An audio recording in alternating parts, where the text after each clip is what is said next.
All right, we got an injury crash reported by police. This is going to be Harding Pike at Woodmont Boulevard and White Bridge Pike. Over by the airport, police reporting a crash 40 eastbound near Briley Parkway. Another one 40 eastbound near Fessler's Lane. And then on the South Loop, eastbound near 4th Avenue. Traffic every 10 minutes every morning on Super Talk 99.7 WTN.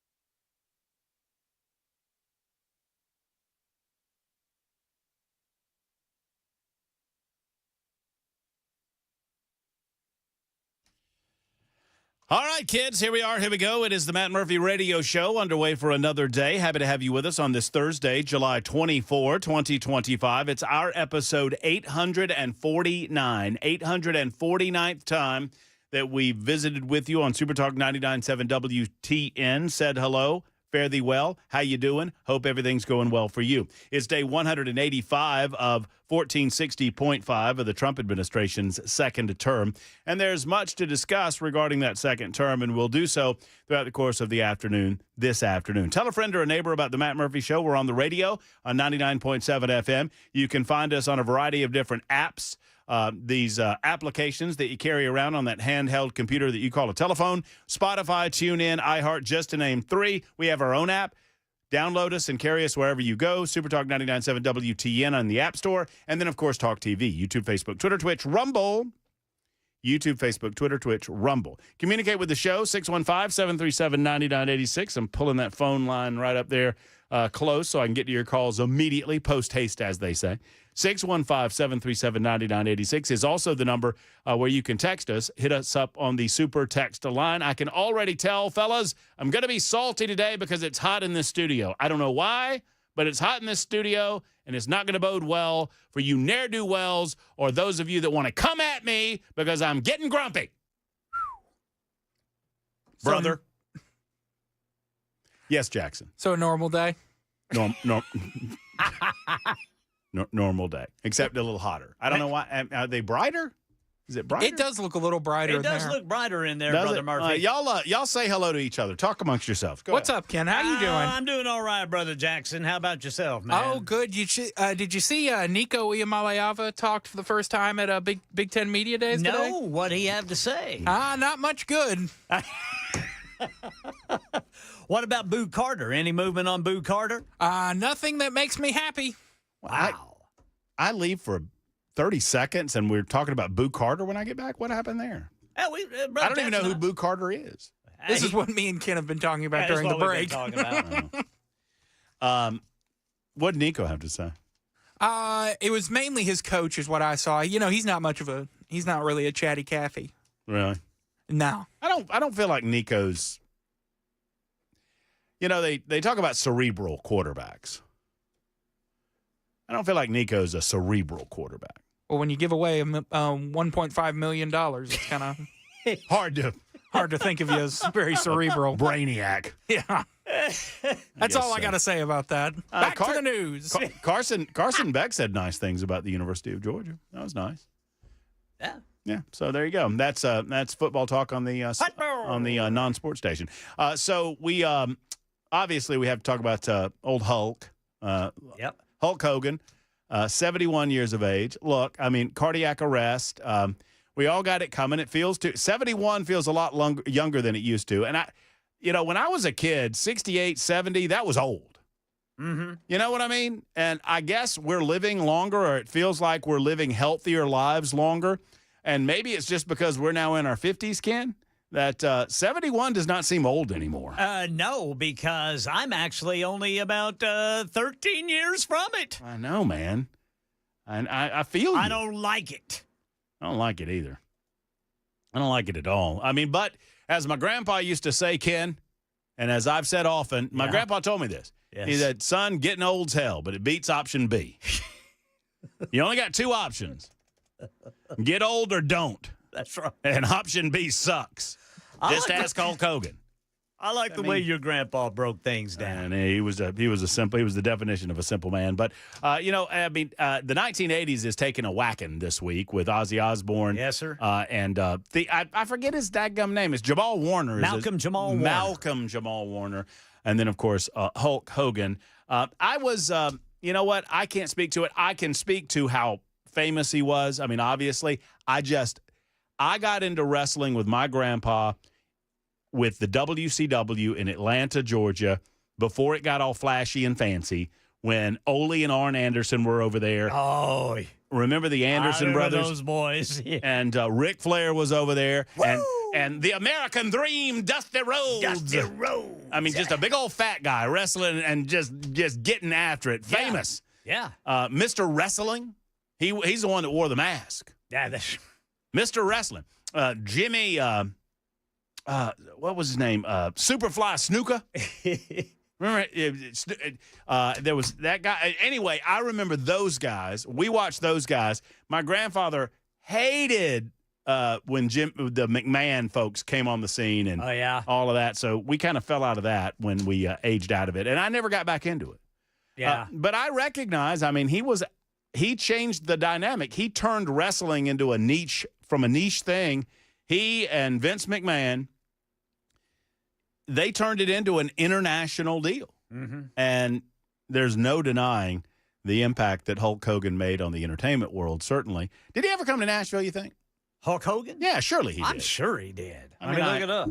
Can't imagine that he didn't come to Nashville. If anybody's got any Hulk Hogan stories, you're welcome to share them as we remember the life. And don't get me started on this. It happens in 3. I mean, what did you say, Ken? It happens in 7s. What'd you say? Yeah, I'm declaring that it now happens in 7s, and that means all of you better look out. Well, we got 2 more to go. Yes, sir. Oh no. It happens in 7s, y'all. Head on a swivel. So, yeah, you better watch out. Mind your P's and Q's and keep your hands on 10 and 2 as you're traveling home today, because you never know when karma's going to come and bite you on the tuchus. Wait, who are the other 2? I didn't hear. Well, I mean, there's 5. Wait, who are the? I know Hulk Hogan, Hulk, Ozzy, Theo, and Ozzy. And then there's that Mangione fella. Yeah, Chuck Mangione. Chuck Mangione. And then Connie Francis last week. Connie Francis. A week before last. Oh, that doesn't count, Ken. We're talking this week. We got 3 to go. Yeah, but see, we're not just talking this week. That's the point. See, that's why I'm saying we got to put together a commission to put a time. We've got to. This has got to be in a time capsule, like a starting point and an ending point. And maybe it is just a week. You know, maybe it's only comes in 3s if it happens within 5 days, or maybe just everybody dies. Well, there's that. There's all that. There is that, Brother Murphy. But maybe just if they would put some time specification on it, then we would find out that it doesn't always happen. I had a buddy, Lee Davis, God rest his soul. He was one of the 3 at some point because he's gone. He has left this mortal coil. But he was convinced, it happens in 3s. It happens in 3s. And I was like, well, and we had this conversation, Ken. I was like, what is the parameter? It's got to be a start and a stop. That's the word I was looking for. Parameters. What are the parameters? And it happens in 3s. And so there was a week. He was my producer for a while, and there was a week where like 3 pretty famous people died. I told you it happened in 3s. And then another person died. I was like, well, what about this person? Oh, he's not famous enough. I was like, what do you mean he's not famous enough? Oh, no, he's not famous enough. And then at one point, it's like, 3 actors died, and there was an author that died in there too. He wrote books. That doesn't count. No, sir. Okay, so here's what I found. Okay. All right. This is from the internet. Well, then it has to be true. The idea that celebrity deaths come in 3s is a common cultural belief, often referred to as the rule of 3. However, this is generally considered a superstition rather than a factual phenomenon supported by evidence. Well, there you have it. So I guess it's official. There is no official it comes in 3s. Unless you're really superstitious. Unless you're really superstitious, yes, sir. You know why you shouldn't walk under ladders? Because the paint might fall on you. Paint might fall on your head. And that could hurt. And y'all, heck yeah, it could hurt. Especially if the painter just got up there. Oh, yeah, and a half full gallon of paint. That'll hurt. You kidding me?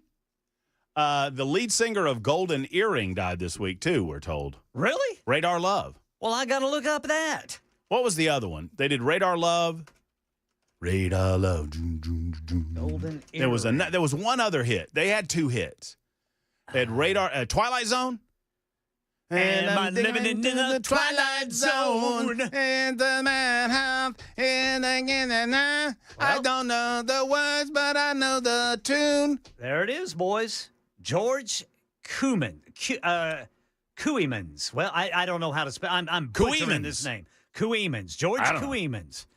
I guess the guitarist and co-founder of the Dutch rock band Golden Earring died at the age of 77. I had no idea they were Dutch. Yeah, they were Dutch. Apparently, I didn't know either. But I've been told the Scorpions didn't know how to speak English. Have you heard that, Ken? Yeah. And, I mean, no, look it up. Fact check me on that. Jackson, fact check this radio show on that fact that the Scorpions lead singer did not know how to speak English. Klaus Meine. That'll Yeah, and you were right, Brother Murphy. It was Radar Love, and another top 10 hit Twilight was Zone? Twilight Zone. And I'm slipping into the Twilight Zone. Am I slipping into the Twilight Zone? It was the guitarist of Golden Earring, you knob. Yeah, the guitarist. Why? Wait, somebody on the text line's calling me a knob. Well, I think we said the lead singer. Oh, well, good gracious. That is a great insult. A knob. I'm going to start calling people knobs. That is great. That's what Barney should have called Gomer. Should have called him a knob instead of a boob. Ken, will you give me the Scorpions lead singer's last name, please? Yeah, Meine. No, like, how do you say it? Oh, Meine. Meine, the lead singer of the Scorpions, does speak English. While he is German, the band has sung in English throughout their career, and Meine has demonstrated proficiency in the language. Where did you get that? From the AI. internet? I don't believe it. That's the internet. Don't believe everything you see on the internet. You asked me to fact check. I did. Fake news? But I'm just going to not believe it. I'm going to dig my heels in and not believe anything Murphy, that I hear. Facts don't care about your feelings. That's what they tell me. Real quick, I want to, a couple of things. Thank you to Abigail the Abuser. We got up to 162 degrees today in PT. How about that? That's the way to go, Brother Murphy. That's up from 158. It was not without a considerable amount of pain. You know, I think I'm doing pretty good as long as I keep my shoulder below. I mean, as long as I don't have to lift the arm. So we started doing some exercises in PT today, which involved having to lift from a shoulder height. And I realized, I mean, I literally looked at another adult person and said, I can't lift my shoulder. But we eventually got it up there. So thank you to Abigail the Abuser for everything that she does for me. I just looked on my my social media, the X machine. Am I supposed to be posting my PT? Like Slay over there at the Zone's posting all of his knee PT. And I'm thinking, well, maybe I should be posting my shoulder PT. Yeah? I don't know. You should do that, brother. Anything to get an audience, I suppose. I mean, Slay's over there at 115 degrees on his knee. Good for him. That's good. He had knee replacement the day after I had shoulder replacement surgery. Wow. I know. I mean, who knew how much the second floor was in danger, Ken? That's right. I mean, not from me. I disappear tomorrow and nobody's going to notice. But Slay gets out of here. He's in the Tennessee Hall of Fame. Yeah, I mean, he's a big figure, and literally a big figure in Tennessee. Big man. Mm-hmm. I told him the other day after they inducted him into the Tennessee, I said, it's not the Hall of Good. I walked up to him and said, Slay. I said, it's not the Hall of Good. It's not the Hall of Very Good. What'd he say? It is the Hall of Fame. He laughed. He thought it was funny. It ain't the Hall of Good. It ain't the Hall of Very Good. It's the Hall of Fame, buddy. I love watching him on the SEC network during basketball season, man. Good. He's real good. He's so good. Nick wants to know which is higher, the temperature or Murphy's range of motion. I don't know. What's the real feels? Well, you want me to check that for you, Brother Murphy? No. Yes, please, Ken. We want to hear it. It's hot outside. Jackson votes yes. My vote is no. Ken, you can be the tie-breaking vote. The real temperature is 94. Okay, and it might feel a little hotter than that. And the National Weather Service, not Ken Weaver, the National Weather Service says the heat index is 100. That's the real feels. That was Brother Jackson. See, if they just said, hey, guys, tomorrow it's getting up to 95 degrees, but the humidity is going to be really high, so it's going to feel hotter than that, wouldn't bother me a bit. Wouldn't bother me a bit. Now, why do we do the heat index? Because it sensationalizes the heat. And so weather people can, they freak us out. They love to freak us out. They love to freak us out, man. Yeah. Go ahead. I don't blame them. Like, if every day was 72 and sunny, weather would get kind of boring. I bet weather gets boring as hell in Los Angeles. San Diego, too. San Diego, California. We have earthquakes. Okay, they got that going. Yeah, that's nice. They got that going for them. Yeah, they got that going for them, which is nice. Every once in a while. I bet it's a big day when there's an earthquake for a weather person. I bet it's a big day when there's a rain shower. Here's my question: Why do earthquakes fall underneath the weatherman's or a weather person's responsibility? Well, I don't know that they do. Because I've never lived in a part of the country. I know that we get an occasional shake. Yeah. That's what we're told. But we never feel it. But I've never lived in a part of the country where they actually get earthquakes. I haven't either. That's only in California, right? California, maybe Washington. I don't know. They say that there are earthquakes every day everywhere. Right. There's and for us, the big one's going to be that what is that fault line over there, Missouri Boot Hill? What is that fault line? Oh, I don't know the Missouri Boot Hill fault line. I thought you were talking about the one out there in California that Lex Luthor tried to buy up all the. Remember that one? Yeah. The San Andreas Fault. Yeah, the San Andreas is California. Lex Luthor bought all that property along the San Andreas Fault, and then he was going to cause the earthquake, and California was going to fall into the ocean, and then he was going to get rich. Yeah. And he was going to have Otisburg. Oh. Remember Otisburg? The New Madrid. The New Madrid fault line is the one that runs from the Boot Hill down to the Gulf. Well, I wonder if that's going to fail us first or if that big super volcano underneath Yellowstone is going to pop. You know, they say that there's a big old volcano just waiting to pop under Yellowstone, like a super duper mega volcano. Probably happened right as one of those tourists reached down to pet a buffalo. You know when it's going to happen? Like moments before the Oklahoma Sooners lift the trophy. On the Lifetime channel. That's where our games are going to be if we have a season like last year. And don't forget the Oklahoma Sooners tonight on the Lifetime channel. What time is kickoff? 8:47 in the morning. Lifetime channel. It's the Oklahoma Sooners against whoever on Hallmark. Bigsby. New Madrid fault. Everybody's giving you the answer on that. And John in Lawrenceburg says, come on, Murphy. Give an attaboy. I used your own logic against your argument. The celebrity deaths eerily often happen in threes within a few days. When it doesn't happen that way, you say it's the exception that proves the rule. No. Celebrities die all the time. Famous people die all the time. You know who else dies all the time? All of us. We all have it coming, kid. We're all going to. We're all going to die. And I just love the fact that those people that believe in the three stuff, you know what? Y'all know it's a bunch of hooey. You crack me up, Murphy. It wears me out, Ken. I can't help it. You don't like heat index. I start talking like Barney Fife. Nip it. Nip it in the bud. Nip it in the bud. All right, we got to nip this. We'll get to content here in a moment. Hulk Hogan died. I don't feel so good myself. What happened to the news story? I just have a simple question. What happened to the news story? That's coming up next on Super Talk.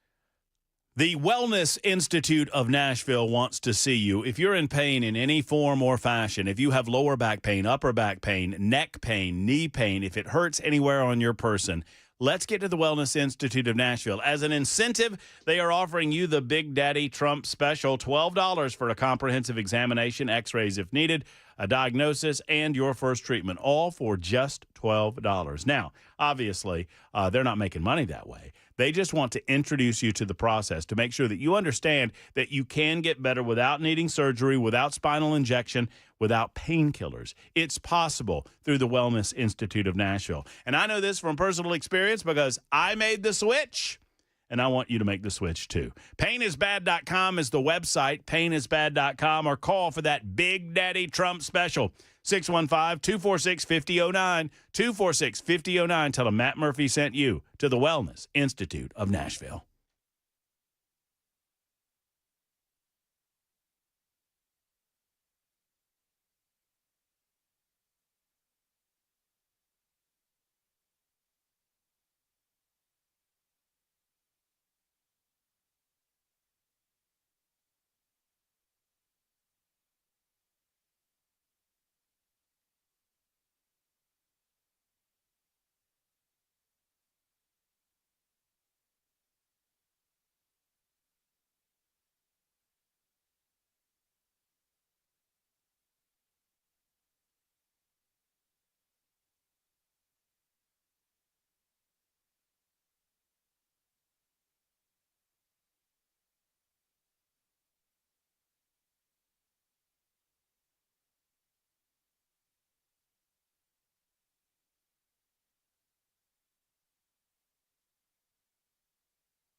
Friends, Efficient Heating and Cooling is here for you. You know, whether it's the heat index or just the actual temperature, it's hot outside. We know that. Your AC is probably running hard to keep your air nice and cool on the inside. If it runs out of gas, if it runs out of steam, if you just don't know why it's not pumping efficiently, it's time to get with Efficient Heating and Cooling. Jeff Eddy's going to get out there, a small company with big results. He's going to send one of his techs or come out personally, and they'll fix what ails your AC. Now, if they're unable to, if it's a terminal illness, as they say, they're going to tell you that, and you can trust that Efficient Heating and Cooling is going to steer you in the right direction in that regard. And they're an Elite Pro partner with Rheem, so they can recommend the right unit for you and your family should it be time. But they're never going to tell you that unless it's actually time. They want to fix that AC and get maximum life out of that unit because that's a big expense for you and your family. Jeff Eddy and Efficient Heating and Cooling. If your AC's not ready, call Jeff Eddy. Tell him I said that. 615-784-4424, 784-4424, or efficienthvac.net.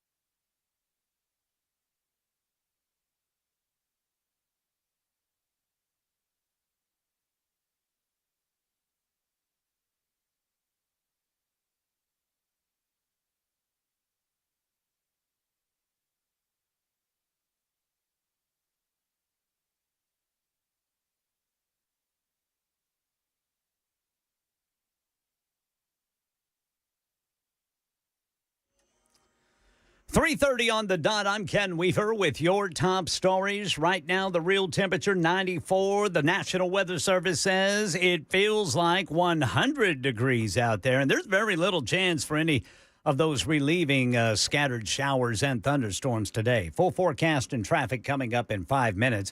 Just got a news alert. This is from ABC News. The Department of Justice has filed a lawsuit against New York City and Mayor Eric Adams and other city officials challenging the city's sanctuary laws for illegal immigrants.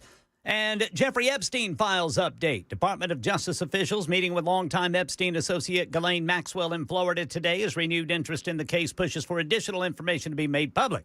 Meanwhile, Congressman James Comer, chairman of the House Oversight Committee, says they are pushing ahead with plans to depose Maxwell in August. What I've told people all week, the Republicans on the House Oversight Committee have been very interested in this Epstein ordeal for weeks now. And I told Mike Johnson that our members wanted to pursue that. Now, Maxwell's appealing her conviction to the Supreme Court, arguing that a non-prosecution agreement Epstein made in 2007 should bar her prosecution.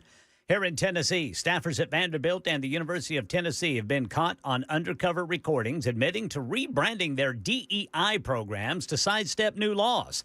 Tennessee State Senator Jack Johnson telling WTN's Dan Mandis this morning, if it's true, heads must roll. We want to see accountability, and if there are people that are trying to push back on that, they have to be held accountable. That may mean that they can no longer work there. There has to be some type of disciplinary action. Yeah, so these recordings allegedly reveal a deliberate strategy to rename the programs as engagement and belonging. They have a lot of left-leaning people there who don't agree with people like you and me. They don't agree with the majority of Tennesseans who believe in traditional conservative values. Well, a UT spokesman stated that the individual recorded does not represent the university and that their comments are significantly inaccurate. And a Vanderbilt spokesman stated that they comply with all applicable laws and are reviewing the comments made by their employee, which do not reflect university policy. That's the latest news. Traffic and weather next. I'm Ken Weaver, WTN News.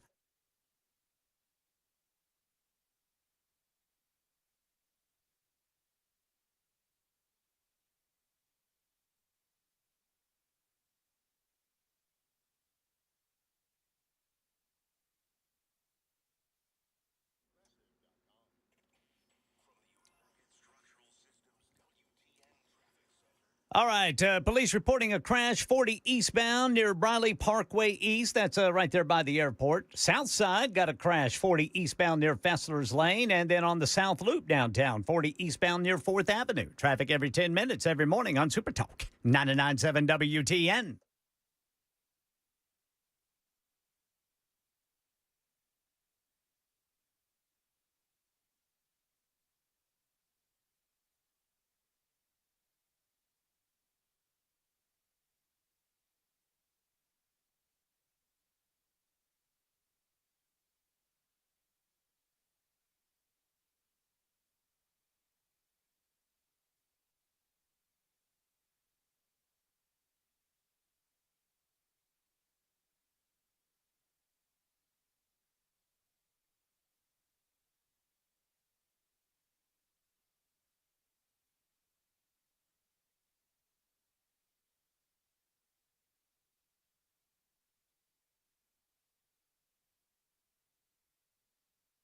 Hello, folks. It's Matt Murphy for Alpha and Omega Computer Consultation. If you have a business, I want you to think about the time that you spend with your computer system.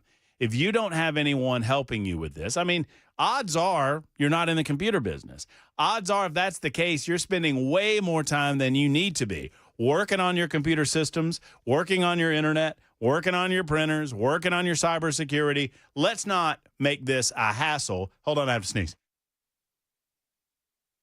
Let's get together with Michael and Alpha and Omega Computer Consultation. Yeah, I sneezed, and thank you.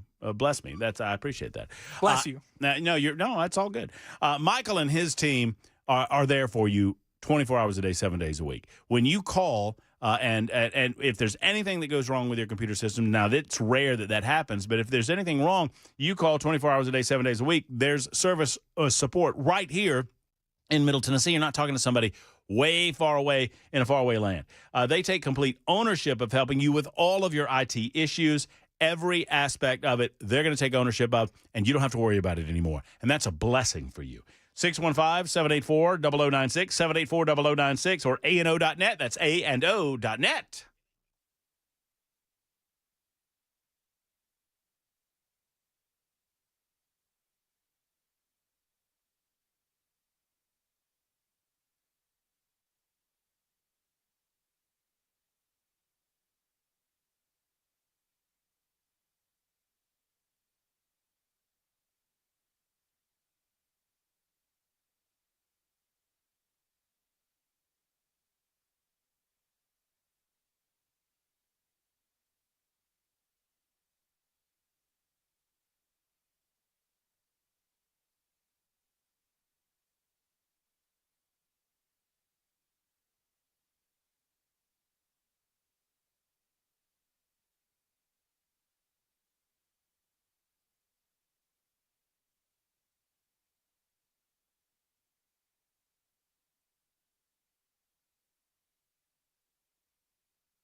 Super Talk 99.7 WTN, Matt Murphy, the Matt Murphy Radio Show. Coming up in the 4 o'clock hour, 2 young Republicans have an event to announce to you, and I certainly want them to come on the show and make that announcement here. We love to support young conservatism, young Republicanism, young activism amongst Nashville and Tennessee's youth. And this is a part of it. Senator Mark Pody made me aware of all this. These are 2 young interns in Senator Pody's in his office, and they're going to come on with us in just a couple of minutes. And after that, Debbie Matthews is going to step in, and we're going to have a great conversation with Debbie about some of the things going down in Murray County. I mean, Debbie knows everybody. Debbie is the queen of Murray County, and she's going to tell us all about what's happening, also give us her insight on the 7th Congressional District. Speaking of, and I'll get to Buffalo in just a moment. Speaking of the 7th Congressional District, Trey Hargett, our Secretary of State, I invited Trey on the show to announce this himself, but he said, no, I mean, all I've really got to talk about it or all I have to say about it is what we said in our press release, and I said that's fair enough. Governor Bill Lee has issued a writ of election for a special election to fill the seat in the U.S. House of Representatives for Tennessee's 7th Congressional District. You heard Ken Weaver make mention of this in the 3 o'clock hour in his newscast. But we have all the details, all the deets, as they say, all the rundown.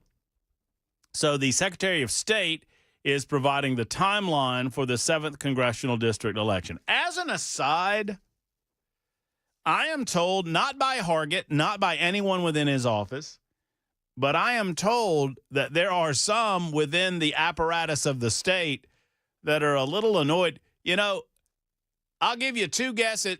Jackson or Ken Weaver. Ken might be busy. 3 guesses. The first 2 don't count.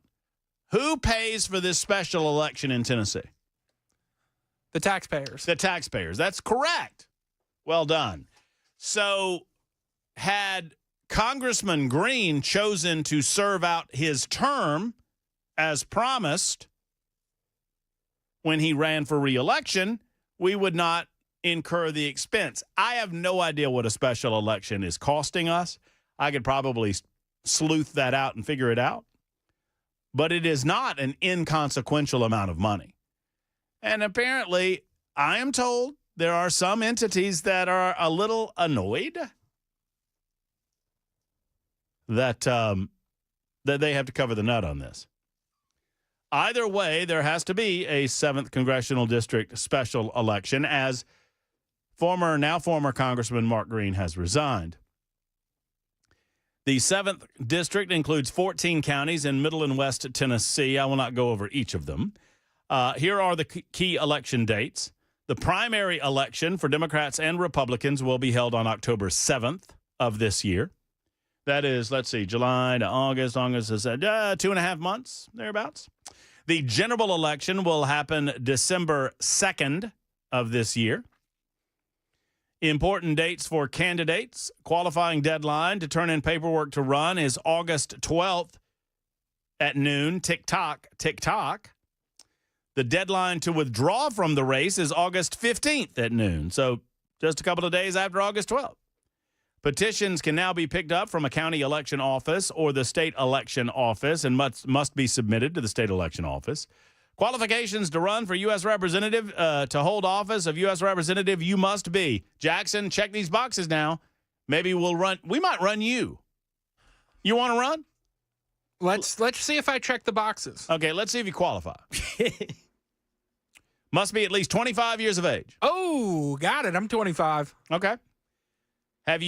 Are you a U.S. citizen for at least the last 7 years? Yep. Well, that's it. Oh.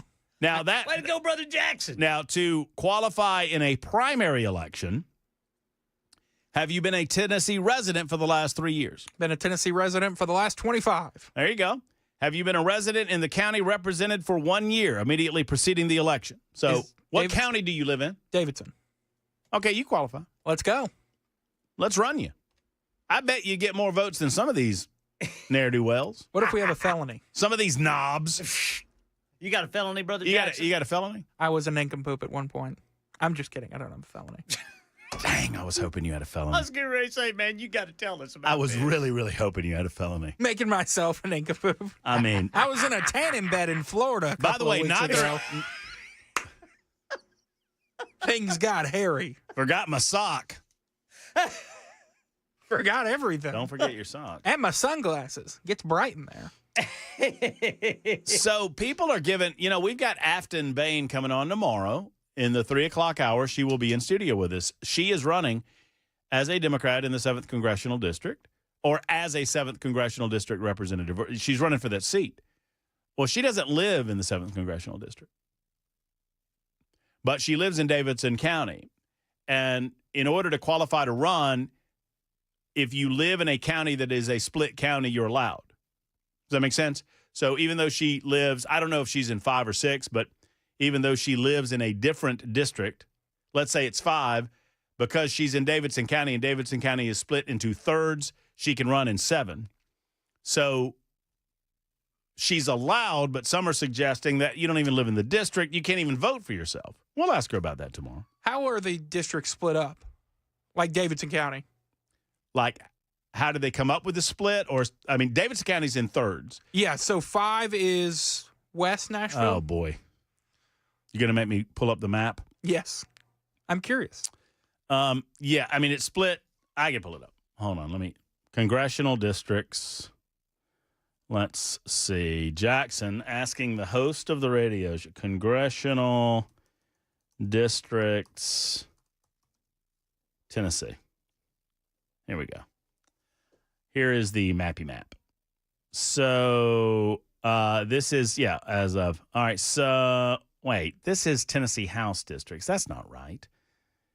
They redid it, Jackson, just to give you a little historical context before as I try to find the proper map.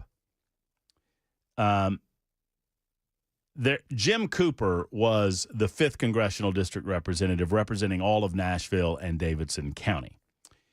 And when the 2020 election census occurred and they redrew the map, they redrew it in a way that gave us 3 separate representatives. I now have it. So the 7th Congressional District, if you're thinking of Davidson County, if you're imagining Davidson County, to the west and north is the 7th.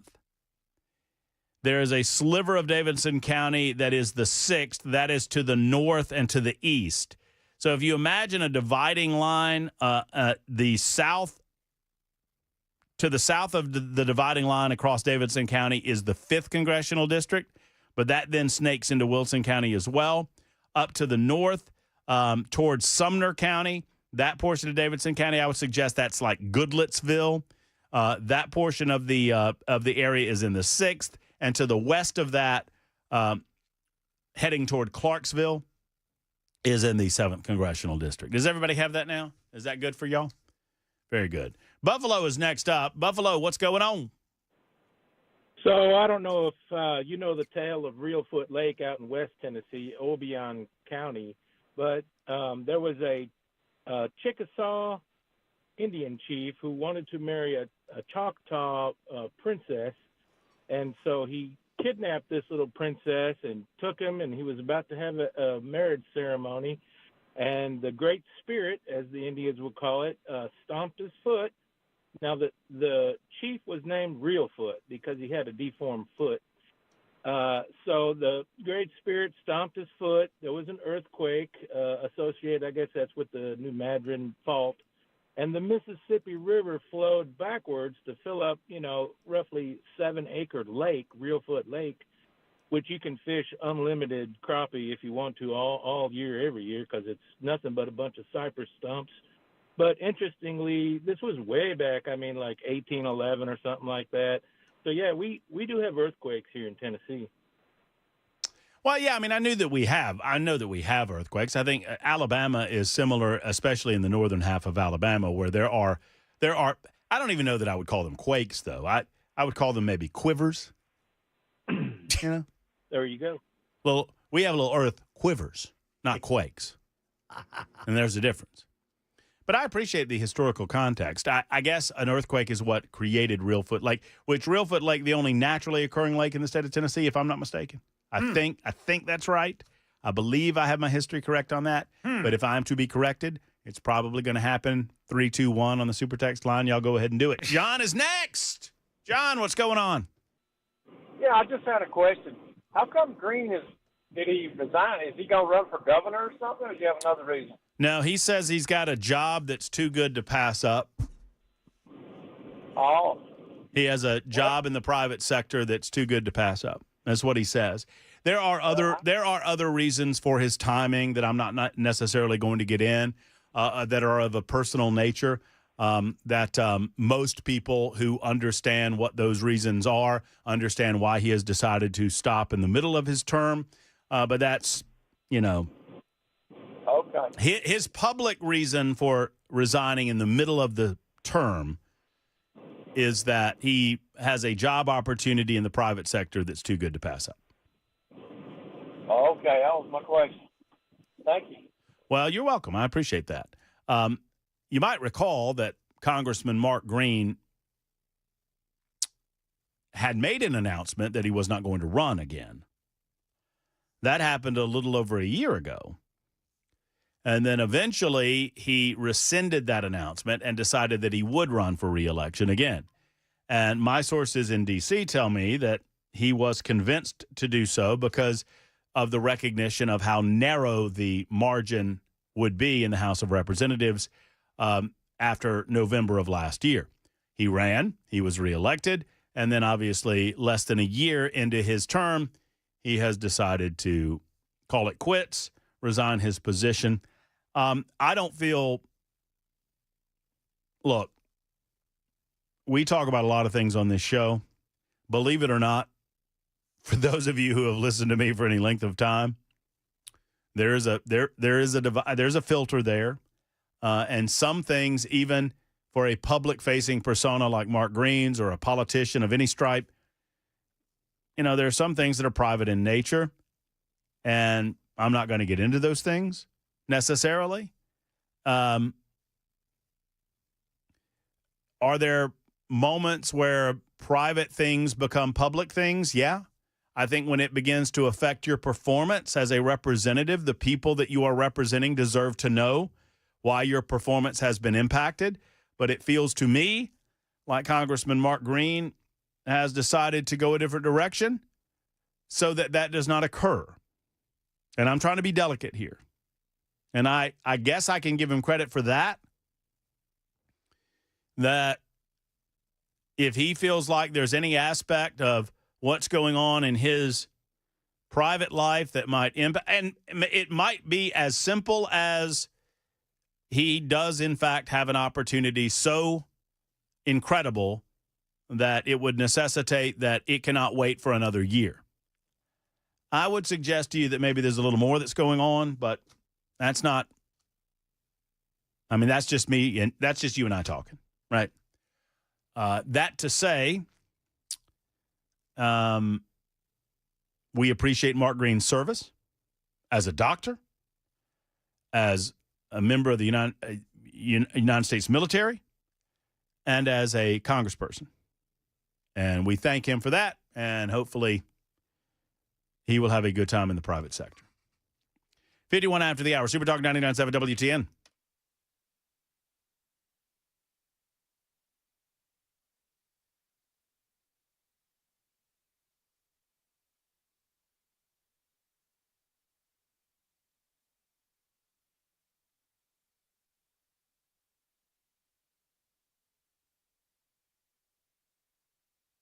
Tennessee Men's Clinic is available for you, gentlemen, when you need them. They are a men's-centric healthcare system that started in Midtown about 10 or 11 years ago, I guess it is now, and they've now grown to 2 locations, Cool Springs and that Midtown original location. What do? They help you, gentlemen, get back right again, right? If you've noticed a loss of energy, if you've noticed that you've lost a step or two in the gym, or perhaps your performance is suffering maybe in intimate times with your significant other. I understand that that's a personal matter, but I also understand that a lot of guys put this off. Do not be one of those guys. The biggest complaint at Tennessee Men's Clinic, once service is rendered, once their qualified urologist sees you, once you develop an action plan, the biggest complaint that we hear from men is that they wish they had done this sooner. You don't wait too long, men. Let's get back into the game with Tennessee Men's Clinic. Go to TennesseeMen'sClinic.com, TennesseeMen'sClinic.com, or give them a call today. 615-208-9090, 208-9090 for Tennessee Men's Clinic.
There are a lot of diagnoses out there in a lot of different arenas, right? The doctor gives you a diagnosis and tells you to take a pill.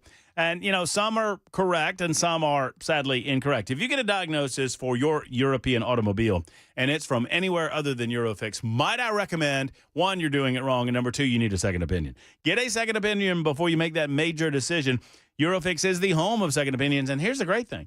Aaron Stokes doesn't begrudge you that you went to another person first, but when you come to Eurofix, they're going to give you a free 15-minute no-wrench inspection. They're going to make sure before you spend hundreds or even thousands of dollars that you're not walking down the wrong path. It could save your vehicle's life. It could save you a tremendous amount of money and a lot of stress. Be happy and go to Eurofix. At Eurofix, you get a 3-year nationwide warranty, a free loaner car with every repair appointment. Never pay dealer prices again.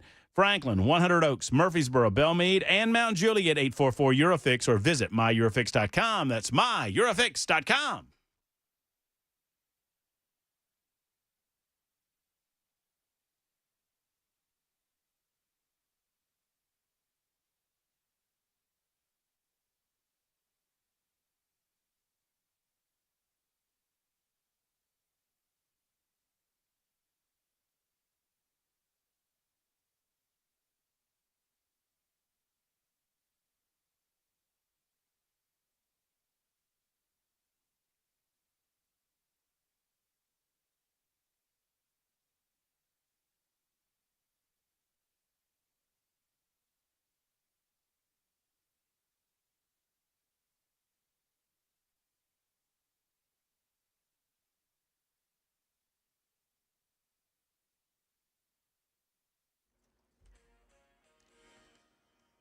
Three universities in Tennessee taking heat for not completely following President Trump's executive order to eliminate their DEI policies or the state law passed banning DEI policies. You'll hear from U.S. Senator Marsha Blackburn coming up at 4.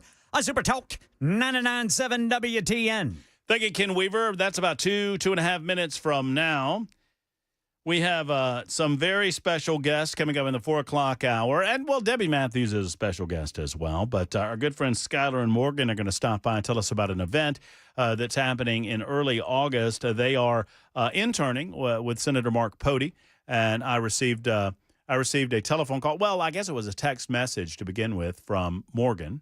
Or was it Skylar or Morgan? Which one? It was Morgan. And she asked if I could participate in the event, and I'm honored to participate in the event. And she asked if we could possibly promote it on air, and we're going to do that in a moment. We're going to talk to these guys about what led them to be involved at such an early age. That's coming up in just a moment. Hey, Ken, I'm going to ask them several questions about the recently deceased. We're going to find out who's famous and who's not famous. Okay. What was the Mangione? Chuck Mangione. And then what was the other? Connie Francis? Connie Francis. Okay. All right. Of the so I got 5 here. Got 5, right? yes. Of the 5, I think they're 2 out of 5. That's what I'm going to guess. 2 out of 5 that are the most famous. I think when I ask our next guests, who are, I would dare say, I don't know how old they are, 20-somethings. Yeah. Like very. Oh my Lord! One of them's not even 20. Yeah, I think 2 out of 5 at best, Ken.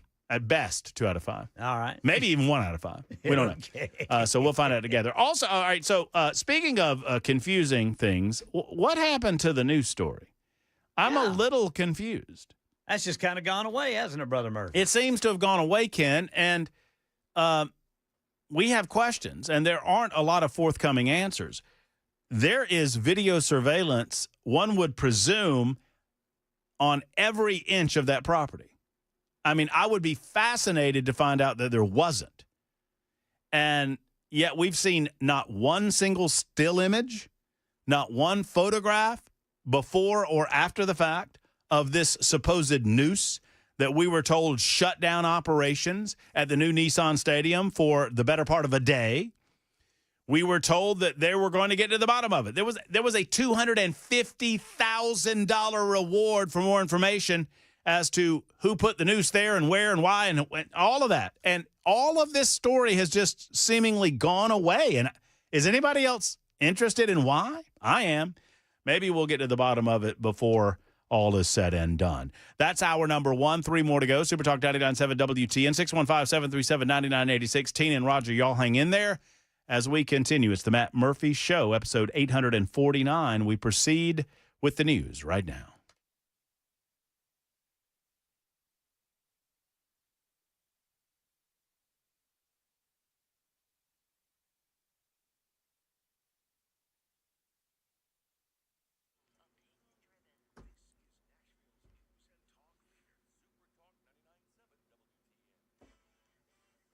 Four o'clock on the dot. I'm Ken Weaver with your top stories. And looky here, the heat index is below 100 degrees right now.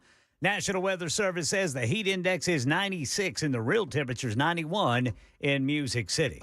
We got the full forecast and traffic coming up in 5 minutes. Tennessee U.S. Senator Marsha Blackburn sent letters asking 3 universities to follow President Trump's executive order and eliminate their DEI policies. She says Belmont, Vanderbilt, and UT and Knoxville have made efforts to comply with state laws and President Trump's executive order, but some employees are still not complying. Some of these professors that are so given to DEI will not let it go. And so they take other programs and they're telling people, well, this is how we're getting to DEI. This is how we're covering it up. This is how we're using language to form workarounds. Yeah, staffers at Vanderbilt University and the University of Tennessee were recorded admitting to rebranding their diversity, equity, and inclusion programs to work around these new state laws using terms like access and engagement and belonging and community. Another price hike at the supermarket, this time on beef. Here's Andy Berry with the Mississippi Cattlemen's Association on one reason why. We had droughts in the Midwest. That spilled over into 2023. We're basically from New Mexico all the way across to the East Coast where you saw historic droughts. Ground beef prices have surpassed $6 per pound. Some areas experiencing prices closer to $7. Steaks are reaching $12 to $15 per pound. The Department of Justice investigating healthcare giant United Health Group. That's what the company says today. The country's largest healthcare company says it's complying with a criminal and civil investigation by the Department of Justice, United Health Group disclosed in a corporate filing on Thursday. The news comes after the Wall Street Journal reported in May that the DOJ was looking into possible Medicare fraud at the healthcare giant.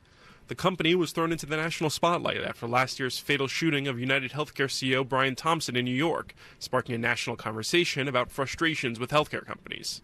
Peter Haralambous, ABC News. Entertainment news. And what's it gonna do when Hulkamania and the largest arms in the world run wild on you? Tomorrow night, 7:30. Two-time WWE Hall of Famer and former world champion Hulk Hogan has died at the age of 71. Medics responded to reports of cardiac arrest at his Clearwater, Florida home this morning.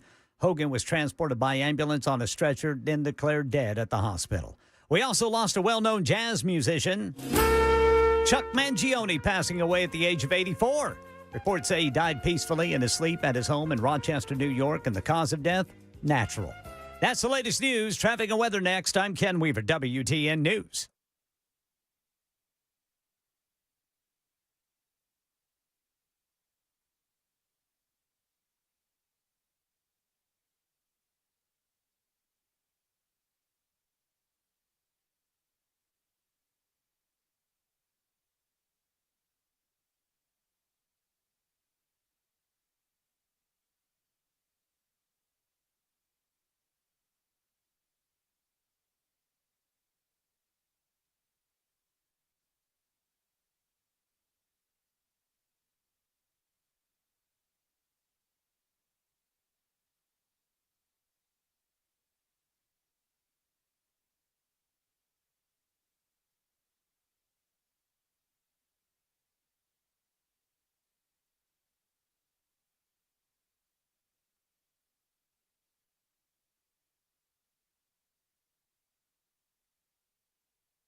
I-24 westbound at Shelby Avenue. This is going to be the East Loop downtown going westbound. Got a crash there. Police reporting it. Police reporting a crash 40 eastbound near Fessler's Lane. 40 eastbound near 4th Avenue. That's on the South Loop downtown. Then in Rural Hill, police say there's a crash 24 westbound at Bell Road. Traffic every 10 minutes every morning on Super Talk 99.7 WTN.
Super Talk 99.7 WTN. It's the Matt Murphy Radio Show. Glad to have you with us. Hour number 2, cranking up right now.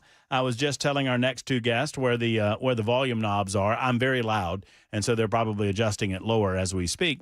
It's 7 minutes after 4 o'clock. We'll get back into the news of the day. Of course, we're thinking about Hulk Hogan as Hulk Hogan passed away earlier today at the age of 71. Huge in the 1980s, huge in the 1990s, obviously, and even to this day. We'll continue breaking that down for you. And more to the point, we're going to break down. Yeah, hello. Why are you motioning to me in there? Hello, Jackson. How are you? Nice to see you, buddy. What's up? Can you guys scoot to the right? You want me to tell them? So, yeah, you just go that way. Just keep going. You go that way. I'm going to introduce you. Just take the microphones with you as you go. There. Back to the left, just a hair. Oh, boy. And here we go. Here we go. There we go. Perfect. Is that good? Is that good for you, Jackson? We want to make sure that you're happy. If you're happy, we're happy.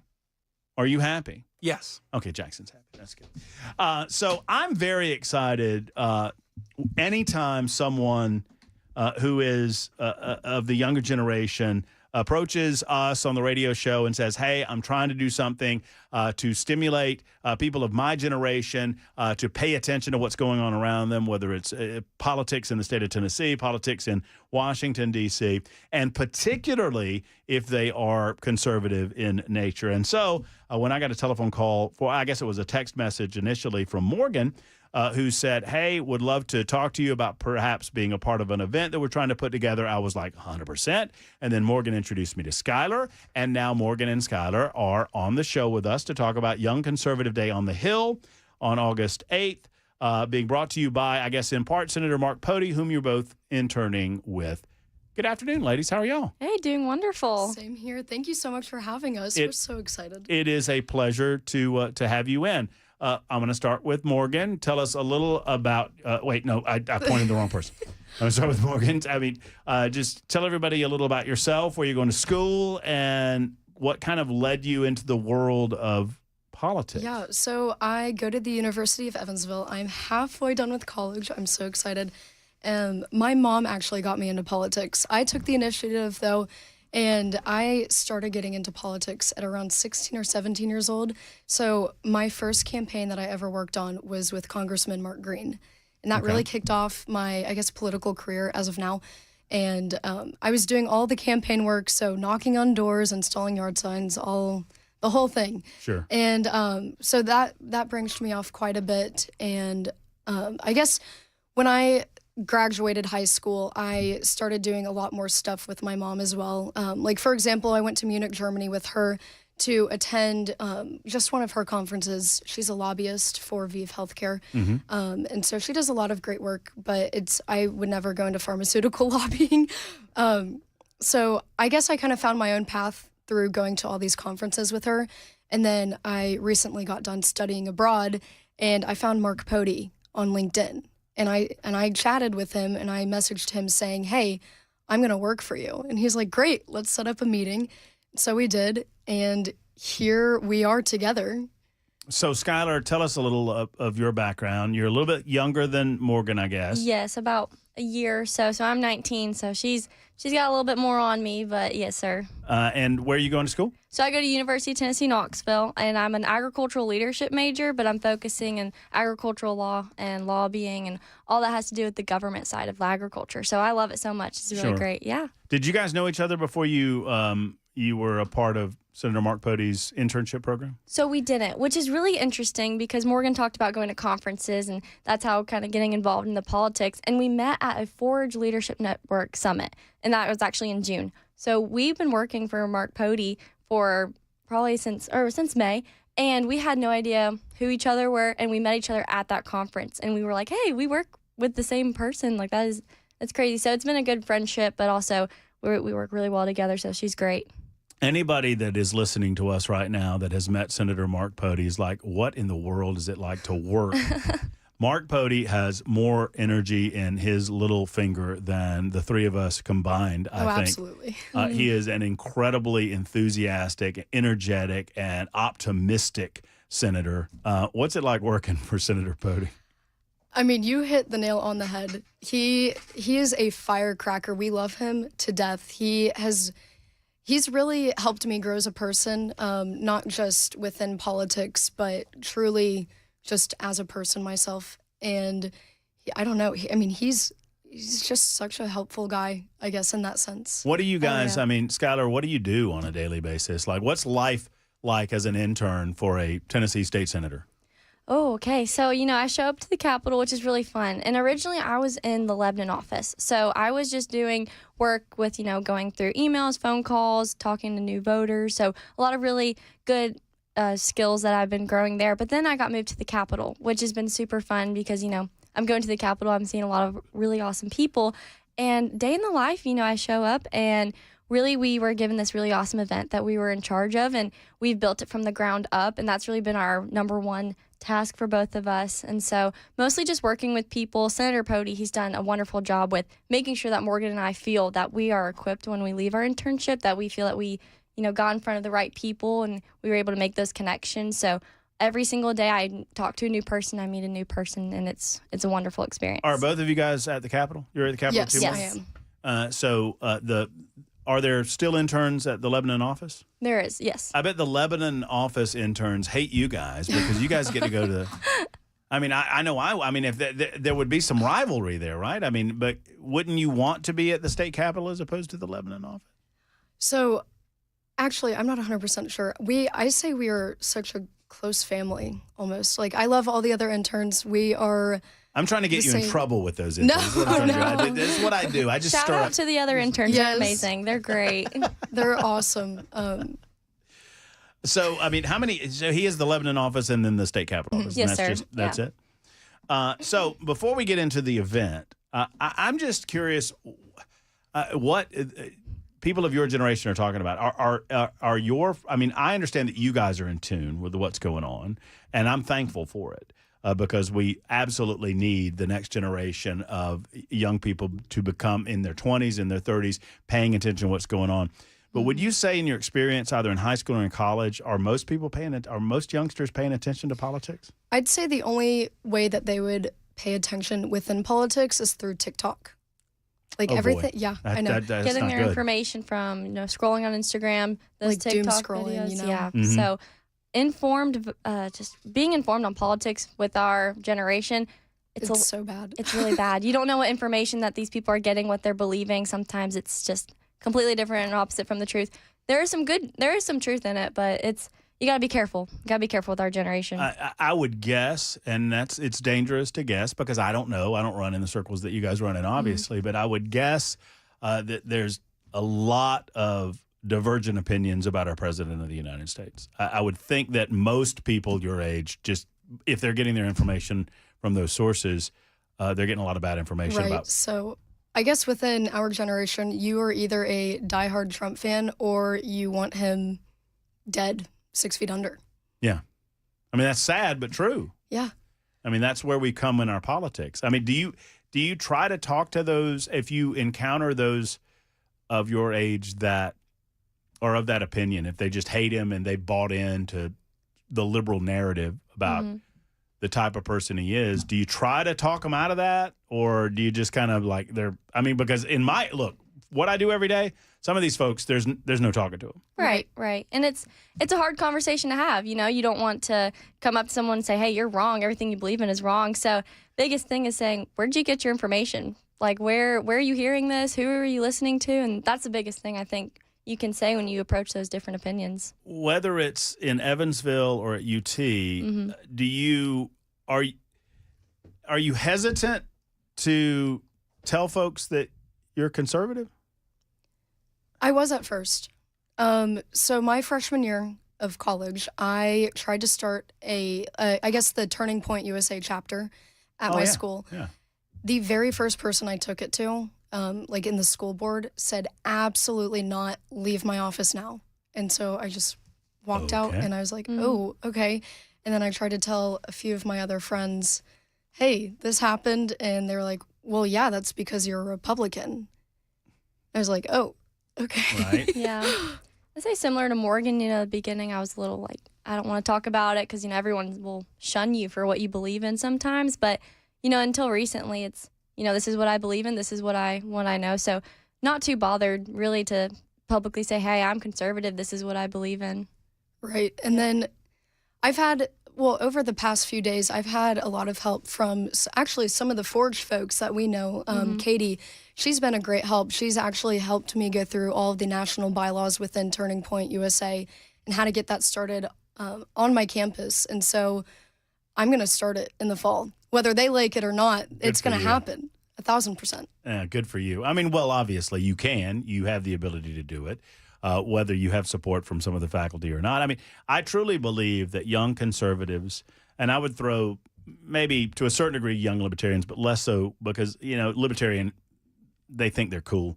Young conservatives, y'all are the true rebels on college campuses. Oh, yeah. Absolutely. Oh, yeah. I mean, because you've got to have a lot of strength of character because there's a lot of people that are going to assume a lot of things about you that perhaps aren't true. Because of their misperceptions about what it means to be a conservative. Right. So tell us a little about this event, August 8th. Yes. Okay. So Skylar and I were put on this project. And so Pody was like, hey, we need an event. We need to get all of the colleges within Tennessee. There's so many colleges in Tennessee, by the way. We reached out to so many. And he said, I want you to gather all of the names of the presidents of the Young Republicans clubs. And I want their emails. And I want to host all of them at some sort of event just to say, hey, let's talk. Let's get everyone involved within your clubs, all of your members, the whole 9 yards. And I was like, we'll make that happen. We'll go above and beyond. We'll get all of the members and we'll have a giant get together. We'll have a whole party and we'll make something happen. And as a young conservative, it's a little daunting to kind of get involved in politics. You don't know where to start. You don't know what to do, who to talk to. So Morgan and I were thinking, we're going to bring all these people together on August 8th, and we are going to invite all these speakers. We have former Speaker Beth Harwell, Senator Pody will talk, yourself is going to talk. So Matt Murphy will be there. They couldn't Matt find anybody Murphy will else, be there. so I said I'll go. We're excited, and we have a lot of other speakers. We have Dr. Ben Graham will be there, and so all these speakers, all coming from diverse backgrounds, to talk about, hey, this is an issue. A lot of young people are not involved in politics or don't think they can or not well equipped. So here's what you can do. And so we're super excited to have this event where we're bringing everyone together, having the opportunity to connect with fellow conservatives and fellow young people and just give them the opportunity to learn and also network. Okay, so can anybody come? Anybody can come. We're focusing. If you're 18 to 25. Yeah, so, we're focusing on the younger generation, right? So yes. 18 to 25 years old. So you don't necessarily have to be affiliated with a college. Correct. But if you're that age, you're young, you're conservative, you feel lonely, you're out in the wilderness, there's nobody to talk to. I mean, we'll be your friend. I think it's an empowering. I think it's a wonderfully empowering thing because I was not involved when I was a kid. I was more of a theater nerd, so I wasn't really involved in politics when I was in school. But I can imagine that if you're young and you have a certain way of thinking and that you feel kind of lonely if you're on college campuses because, like you said, Morgan, there's not a lot of support for young conservatives on college campuses. Sadly, it's true. Yeah, right. There's not a huge, support group, and that's why we created this event. I know there's a lot of divide within our country. I don't know how big the divide is within Tennessee because I just cannot stand to look at it anymore. And so, yeah, that's one of the biggest reasons why we created this event. We wanted to get everyone together, talk about issues. We want to talk about how they can get more involved. And like Skylar said, we have such a diverse line of speakers. We have people who are on the radio like yourself along with former Speaker Beth Harwell. I guess what I'm trying to say, the reason there's a person with a message for everyone. Right. Hopefully, we're hoping to cater to that the one girl that doesn't know what she's doing to a guy who wants to know how he can get more involved in the media. So whether it's a small little idea that someone has when they're showing up, or it's a big idea, we're hoping to just overall help everyone out and maybe have a speaker have just the right message for our young conservatives. Well, and one of the things that I'm going to talk about is what we touched on at the beginning of the conversation, and that is how difficult it is to figure out what information is real, what's not real, what's true, what's not true. It's more, there was a time long before you guys were born where you got your information from a very particular set of sources. And sadly, we know that was a slanted bit of information, but at least you could understand the veracity of it. You knew that it was real, the conversation you were having. Now online, I mean, especially with AI, my goodness, I can't even imagine if you're only getting information from Instagram or TikTok or some of the other social media sources, how you figure out what's real and what's not real. I mean, it's more difficult for me. Oh, it is. And it's what I do for a living. I can't imagine if you're a 20-something and you're like, was it true what they said about Trump, or was it true what they said about this or that? And trying to figure that out online, I mean, it's pretty hard. I agree. Yeah, no, it is. And I feel like it just comes down to really seeing who's telling me what and where is my information coming from, and also sticking to your morals and your values, and sticking to, what do I actually believe in when it comes to, the information I'm being fed, because it's insane how, our phones, we all hold our phones around, we all always scrolling on it, and so we're just being fed information at this point, people our age. How long do you guys think you could go without your phone? Oh. I mean, I can go a day. Really, Tyler? A day? Like a 24-hour period of time? I can go longer. It depends. It depends if Senator Pody needs me. If he's calling me, there we go. I need to answer that phone call. That's actually a great answer. Yeah. I can't imagine that you guys watch. Do you guys watch network television? Do you watch television? Do y'all ever watch television? I'm like an old man. I mean, honestly, because that's what I am. I'm an old man asking the younger generation, what do you kids do these days? Well, I watch TV when I go to my grandma's house. Right. They always have Fox News on. Wait. Hey, Peepaw Weaver, you back there? Yes. Ken Weaver back in the day. Yeah, they watch the TV. They watch the TV when they go to Grandma's house. And it's on Fox News. Well, that's it. At least it's on Fox News. At least Grandma knows what's going on. That's right. Not on that hashtag never CNN. So congratulations on putting this event together. Congratulations on gathering. I know you're going to have a big group of people. If folks need more information, is there a way to get in contact with you guys to get more info? So biggest thing is we want anyone and everyone who's a young conservative or a young leader who wants to, get more involved in politics. We want them to be there, and I think it's really important that they be there. So what they can do is they can look up Morgan Harder. Oh, yeah. Morgan Harder on LinkedIn. Yep. Or spell the last name. Harter. Mm-hmm.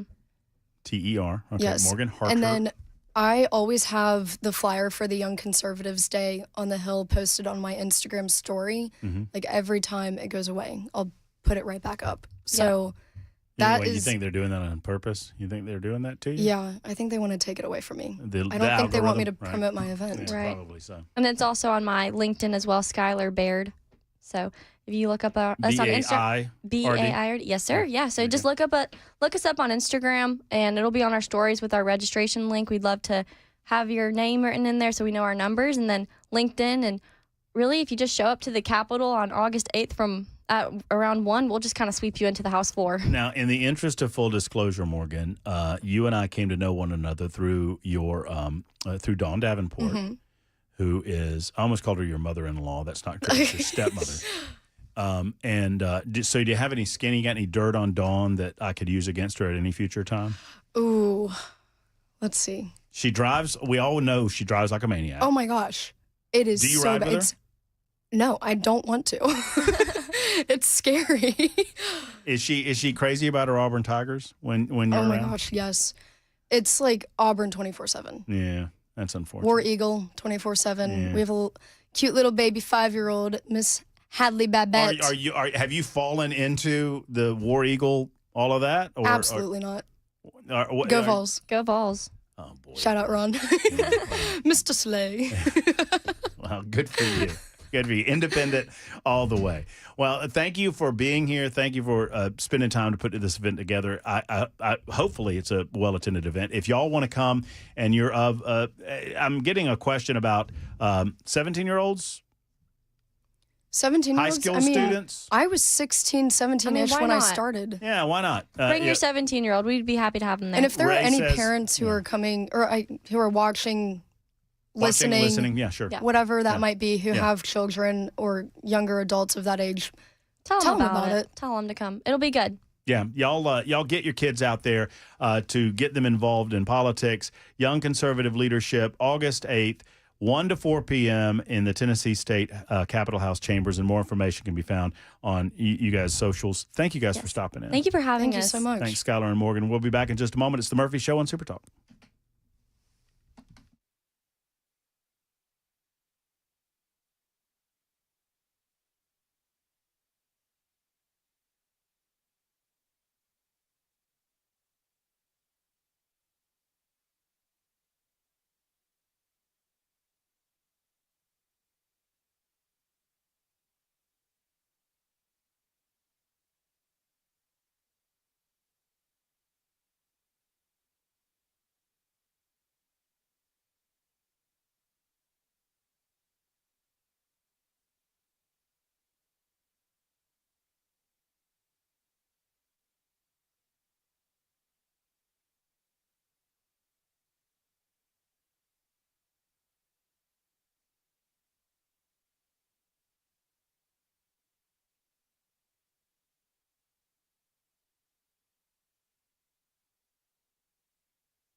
Friends, I want to talk to you for a moment about Dr. Brian McLaughlin and the Sleep Apnea and TMJ Solution Center. It's as simple as this. If you're not sleeping well at night, it could be sleep apnea. Do you know? If you know that it's sleep apnea and you are CPAP intolerant and you're just putting up with it, your health could be in danger. And I want you to go to Dr. Brian McLaughlin, the Sleep Apnea and TMJ Solution Center, and find out how he can assist you in finding that FDA oral appliance. It goes into your mouth. It's custom designed and custom fit for you. You sleep better. The airway stays open. You breathe throughout the course of the night. You don't snore anymore, which is great for your partner, and you are healthier as a result. What if I told you you could sleep through the night? What if I told you you could be more energetic the next day? It's possible with the Sleep Apnea and TMJ Solution Center. Go to TennesseeSleep.com. That's TennesseeSleep.com to find out more. Tell them Matt Murphy sent you.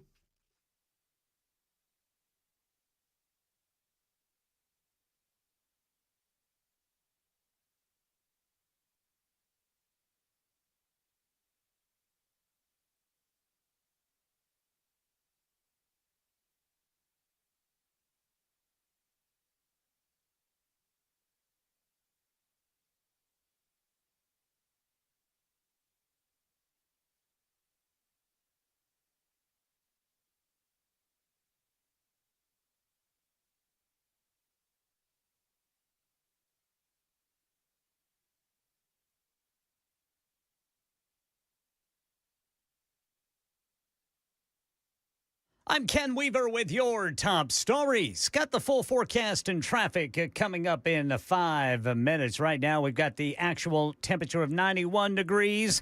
Heat index, according to the National Weather Service, is 96. Deputy Attorney General Todd Blanche met with longtime Jeffrey Epstein associate Ghislaine Maxwell for 6 hours at the U.S. Attorney's Office in Tallahassee.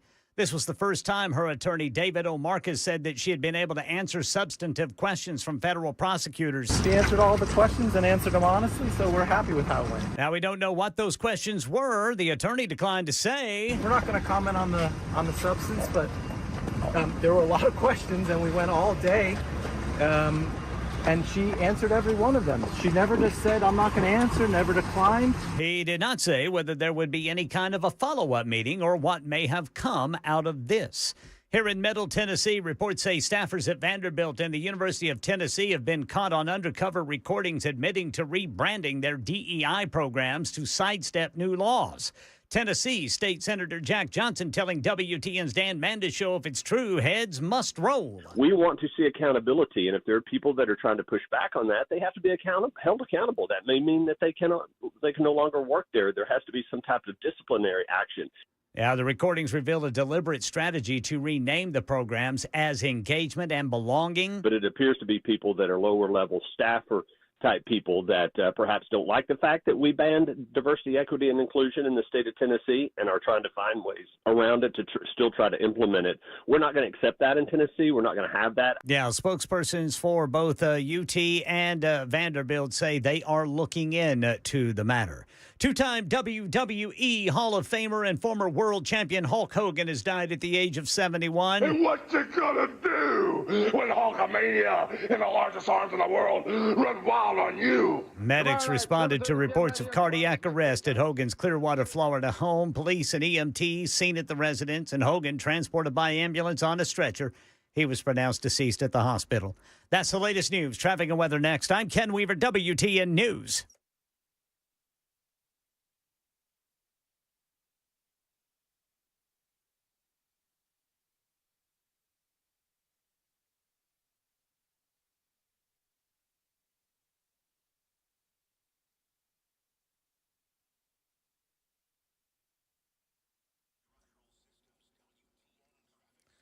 Woodbine police say there's a crash 440 eastbound after Nolensville Pike, and in Metro Center, a disabled vehicle blocking the center lane, 65 northbound near Rosa Parks Boulevard. In Clarksville, got the remains of a vehicle fire blocking the right lane, 24 eastbound between MLK and Maxey Road. That is exit 11 and exit 19. That's a 37-minute delay. Right now, we've got a 46-minute delay in Rutherford County. Highway Patrol says there's a crash on 24 eastbound between Epps Mill Road, exit 89, and Beech Grove Road, exit 97. And then 65 north of Springfield, White House, Highway 76, exit 108. Got a crash reported there, seeing some extra volume on the southbound side, according to the Highway Patrol. Traffic every 10 minutes every morning on Super Talk 99.7 WTN.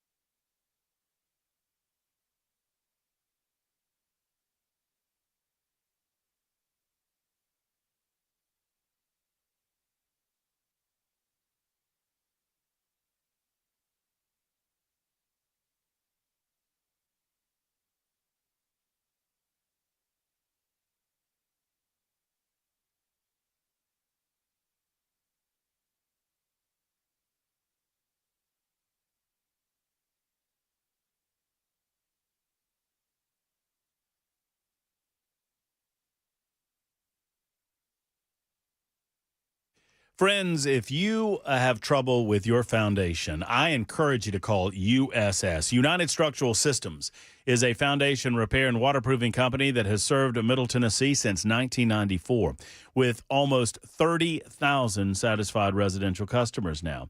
Foundation repair, well, it's as simple as this. With hot and dry weather and then really, really rainy weather and then hot and dry weather and the soil is expanding and cracking and pulling away from your home, it can easily leave holes or gaps next to your foundation. Are your bricks bowing or cracked? Are your walls bowing? Are your doors or windows sticking? These are telltale signs of issues with your foundation. You need to make a call before it gets worse to United Structural Systems. Plus, if you smell moldy smells in your basement or crawl space, that is indicative of waterproofing issues. You need to get that handled with United Structural Systems. Call USS. They've been keeping homes stable and dry for over 30 years. 615-488-7855.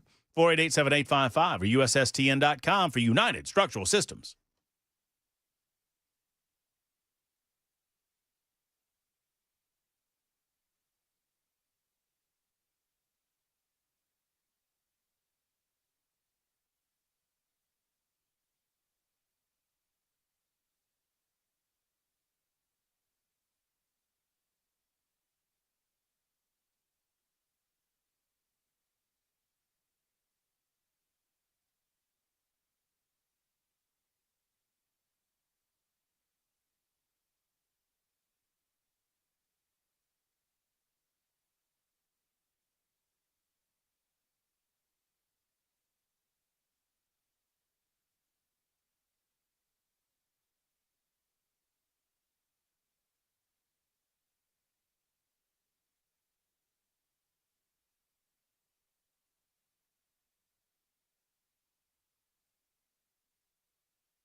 Super Talk 99.7 WTN, 39 minutes after the hour. Matt Murphy and the Matt Murphy Radio Show continues. We'll introduce you to our next guest coming up in just mere seconds. I promised to get to a couple of telephone calls right now at 615-737-9986. 4210 writes in, and I know we have to recognize we've got, new folks coming in every single minute of every single day, and we appreciate every single one of you.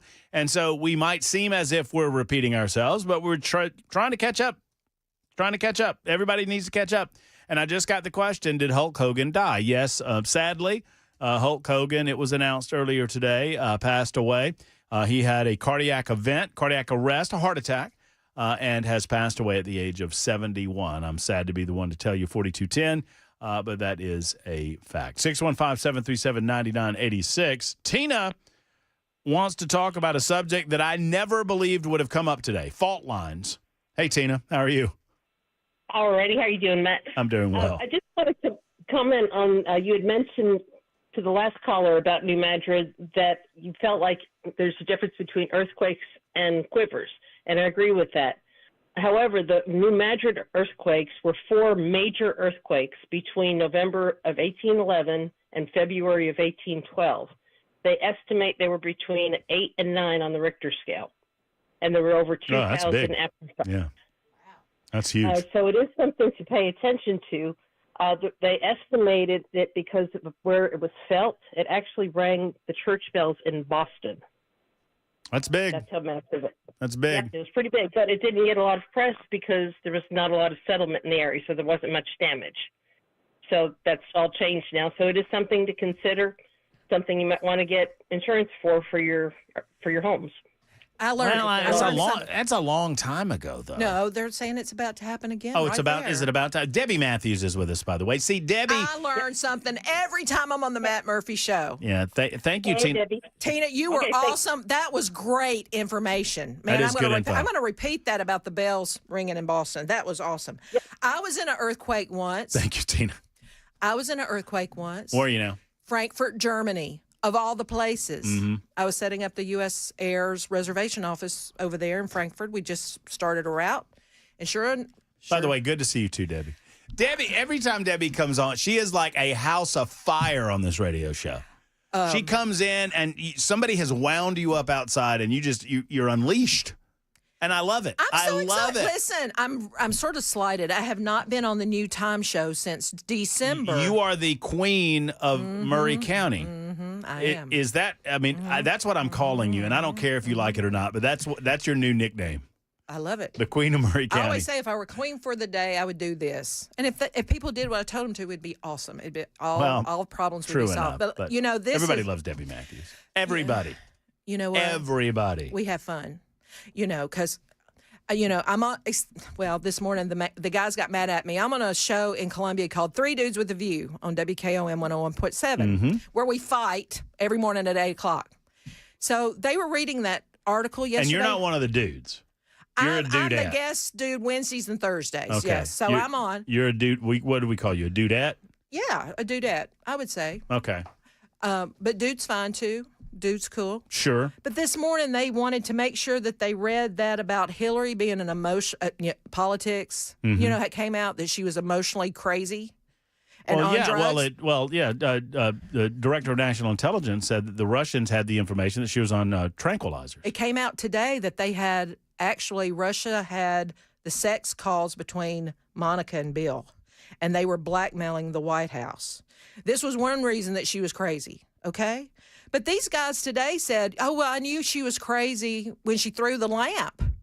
And I'm sitting here going, I thought that was a measured response because I probably would have knifed him in his sleep if he had done that to me. I mean, yeah, that's a different deal. He'd have been deader than Elvis if he'd been married to me and embarrassed me nationwide. But anyway, poor Hillary, the only time I can say poor Hillary is, man, she's medicated and floating between bipolar. Well, we now get, I mean, remember that moment at the 9/11 memorial when they literally had to lift her into the van. I mean, she was off her feet, and it makes sense. I mean, I've watched that 1,000 times where it's just she spazzed. It's like she was having some sort of psychotic or mental episode, and it would track if she was on some sort of tranquilizer. You want to know what the deep conspiracy states say it is? Oh boy.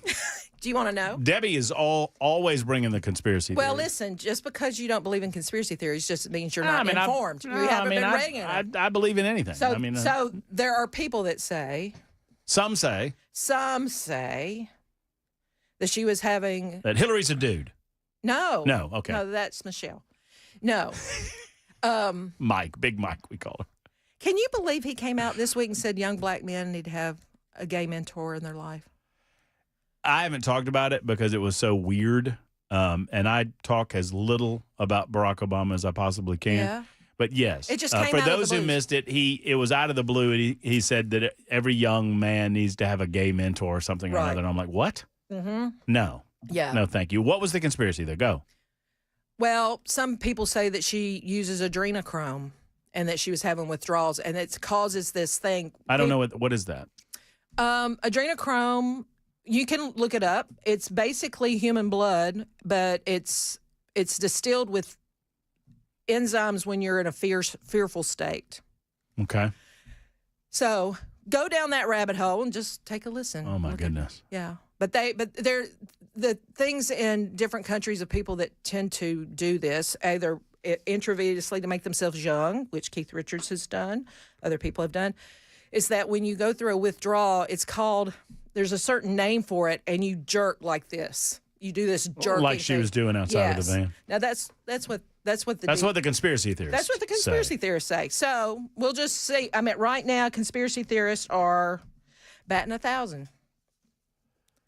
I don't know that they're batting 1,000. It is checking off every single day. Look, I said probably 5 years ago that I was not going to doubt theories anymore. Right. Because, we all got doubted during COVID. Right. When we were trying to explain to people that this was an intentional or unintentional. I believed it was an intentional release. Yes. To Do mail-in ballots. To thwart the 2020 election cycle because the Chinese were so pissed at Donald J. Trump. And you know what? I think Kash Patel has the receipts on that because like 3 weeks ago I meant we need to make sure that this is correct. But I heard Kash Patel has receipts that China sent in paper ballots through the 2020 election, and that they've got receipts of that. So we'll see if that pans out. Okay, that was we'll reported. see. Yeah, I mean, and I'm curious your CTs on Epstein. CTs being conspiracy theories. No. There's no conspiracy theories about this. I mean, this is full tilt everything. If you all have not listened to Tucker Carlson, I have a show. Don't get me started on Tucker. Wait a second. No, Tucker has lost the narrative. Listen. No. I have a show called The Debbie Matthews Show that you can pick up on Spotify or Apple or wherever you indulge your podcast habit, okay? the Debbie Matthews Show. But I did an Epstein show before Tucker. Tucker had a guy on named Daryl Cooper, and Cooper does a 3-hour deep dive on Epstein, okay? You have to listen to it. But the people that were involved in Epstein are the they up there, and the they are the ones that are mandating your vaccines. They're the same ones that are cloud seeding or chemtrailing you. They are the a hell of a lot of people. I mean, that's not that big of an island. There's a hell of a lot of people. From what everybody's telling me, there's a lot of people on that island. There's a lot of people on that island. I mean, maybe so. And they're all blackmailed. And, this is the reason that this information has not come out during the Trump administration. Well, then that means Biden. That means Trump's they're blackmailed. all blackmailed. Is yes, Trump blackmailed? Everybody's blackmailed. All of them. Am I blackmailed? Probably. Probably. I mean, I'm sure if we needed to, we could blackmail you. But I think everybody's blackmailed. And I do think that I'm not asking, am I blackmailable? I'm blackmailable. There's no question about that. But am I blackmailed? Man, come on. You've seen, listen, we were all grown enough to remember when people get elected and all of a sudden they get to D.C. and it's like hands off of everything. Nothing gets done. The grift of the money. Well, that means Patel's in on it. I hope not, but I was really worried when he did that interview with Dan Bongino. It was like, who are you? I've got your Bongino's in on it then. I am worried. Bongino, I'm worried because I've read Patel's book. I bought his book. I've supported him. I supported both of them. But there's going to have to right now. Somebody's going to have to be held accountable for something because that's where the American public is right now. It's like nobody's been held accountable for anything. Well, there's a lot of people spewing garbage. I mean, I would agree with that. There's a lot of people. I just want the truth. That's all I want. That's all I'm invested in. And so I'm invested in the truth. And I think that there are certain entities. And this is where I'd push back just a little bit. Okay. That have searched for the truth for so long. Yeah. That they have gone down rabbit holes looking for the truth, and they've lost their way. So and I think Tucker Carlson's one of them. So tell me today. Promoting and platforming Daryl Cooper is a garbage move because you think so? At 100%, I think so. He diminishes the nastiness of Adolf Hitler. I don't know that about him. I don't know that about him. Didn't you watch the podcast? I watched the whole 3 hours of the podcast, of that podcast, not his main podcast. Hitler was not mentioned in the 3-hour podcast. Well, Did you watch it? I did not. I did. I've watched Daryl Cooper enough to know that Daryl Cooper's a lunatic. Okay. I would suggest that you watch the 3 hours and then make your decision yourself. Because I was like, this guy is bringing receipts. This is very interesting information. Okay? So, I think there's a lot of interesting information that I don't think is true. Okay. You know what I mean? Okay, so if I said... But I'm here to receive all of it. So if I said Bill Barr's dad hired Epstein... Bill Barr, the former attorney general? His dad, Don, hired Epstein to teach at a prestigious private college or high school in New York. He hired him without a degree. Was this before Epstein got to Harvard? He didn't go to Harvard. No, Epstein had an office in Harvard. Yes, this was when he was Harvard. He was hired when he was 18 or 20 to teach physics and math at this illustrious private school in New York. Right, without a degree. By Don Barr. Don Barr is Bill Barr's dad, affiliated with the CIA. Okay, Don Barr also just happened to write a science fiction novel, and I can't recall that somebody Googled Don Barr's book, but the book specifically was about kidnapping children and impregnating them. Okay? It's a little bit close to home. You need to hear the story. If you Google Epstein's grandparents, you can't find the names of the grandparents anywhere. I mean, I did that Epstein series before Tucker did an Epstein show. This is a really interesting thing. You're saying we can't figure out who Epstein's grandparents are? I just tried to because I thought it was important to say where they were. What's his lineage? All they said were he was Jewish immigrants that came to the United States. No names. Okay? I can't find the names. Maybe somebody else can. And maybe they can. But it's interesting. His story is interesting. If for no other reason, his story is interesting. So, yeah. And he has controlled people's money, and he has been involved in weapon sales. It is an interesting He's also story. dead. No, I don't think so. You don't think Epstein's dead? No, hell no, I don't think Epstein's dead. I think they carted his butt out of that prison, and he is sitting somewhere on an island. Do you think Brigitte Macron has a wee-wee? I don't know. You know that? I mean, that's a CT. No, that's a fun CT. I know that she's suing Candace now. You know that came out yesterday. Yeah, I do. Okay. And also I think Candace Owens is full of it too. I don't listen to Candace Owens, but I'm not begrudging you. I mean, I'm not faulting you. You are a ball of energy, a ball of fire, and a wealth of information and opinion. I love you. Yeah, I love you too. Just because we might disagree on some of this, that's okay. You know that. You know that. I'm not upset that you disagree with me. Good, I'm glad. You'll come around to me. Sure. You'll come around. On some things, maybe not on others. Stephen wants to talk about Obama. Hey, whoa, Stephen, I just looked at the clock. You stay there. Debbie, you stay there. I'm going to stay here. Jackson, you stay over there. And let's go to a commercial. It's Super Talk 99.7 WTN.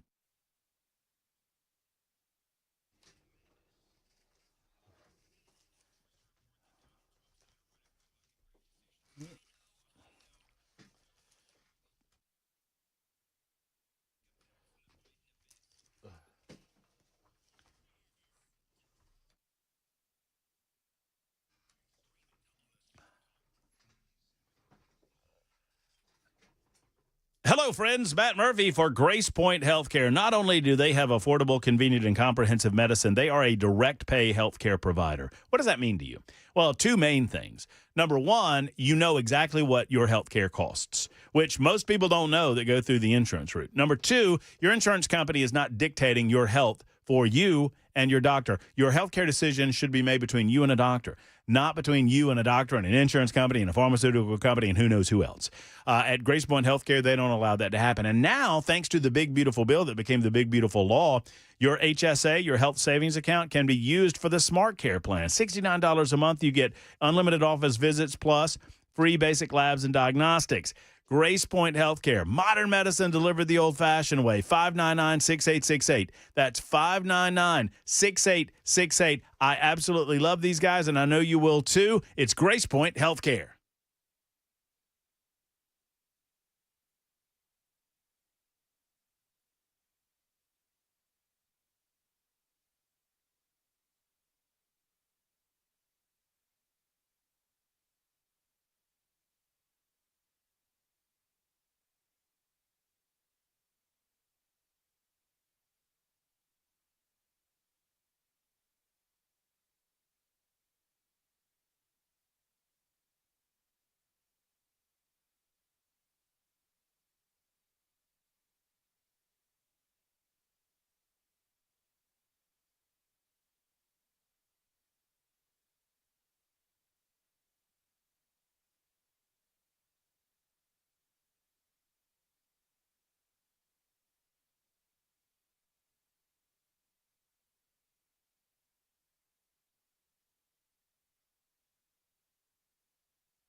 5 o'clock on the dot. I'm Ken Weaver with your top stories. That extreme heat just keeps hanging on out there. Let's check what it is right now. I've got 90 degrees, the real temperature in Nashville, and the heat index, according to the National Weather Service, it's not 100, it's 95. Full forecast and traffic coming up in 5 minutes.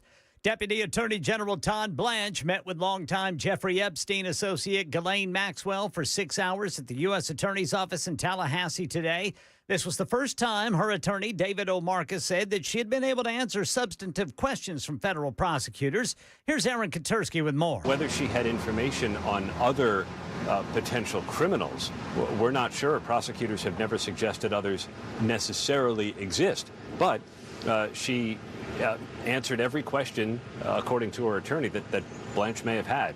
And we didn't see him leave. He got into a car behind a gate, so we couldn't see him leave, didn't have a chance to ask him. Meanwhile, James Comer, chairman of the House Oversight Committee, says he's pushing ahead with plans to depose Maxwell in August.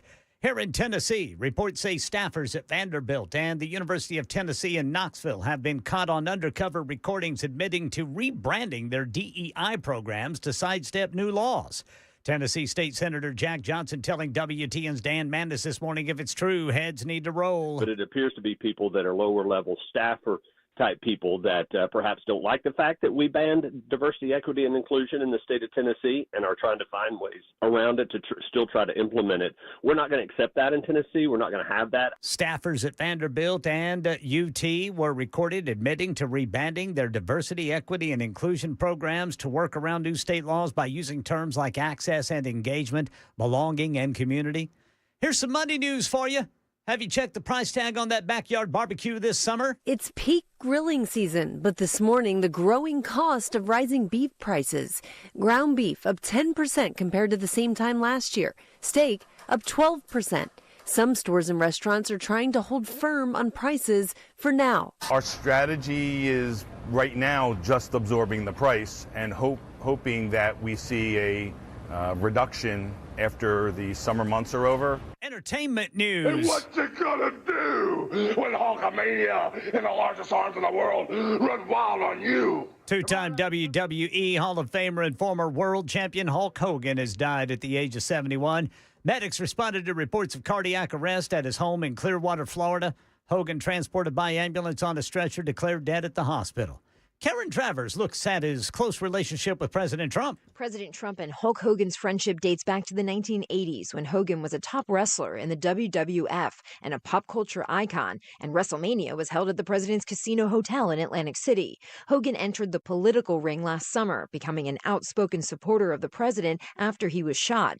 Hogan spoke at the Republican National Convention and, with Trump in the audience, memorably ripped his shirt in half to reveal a red Trump Vance tank top. And at the end of the day, with our leader up there, my hero, that gladiator, we're going to bring America back together. Karen Travers, ABC News, the White House. That's the latest news. Traffic and weather next. I'm Ken Weaver, WTN News.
Woodbine police say there's a crash 440 eastbound right after Nolensville Pike. In Clarksville, the remains of a semi-fire blocking the shoulder 24 eastbound between MLK and Maxey. That's a 17-minute delay. And then back here in Nashville, got a stalled vehicle on the right shoulder 65 northbound near Rosa Parks Boulevard. Rutherford County got a 6-minute delay due to a crash on I-24. It's eastbound between Epps Mill Road, exit 89, and Beech Grove, Highway 64, exit 97. Traffic every 10 minutes, every morning on Super Talk 99.7 WTN.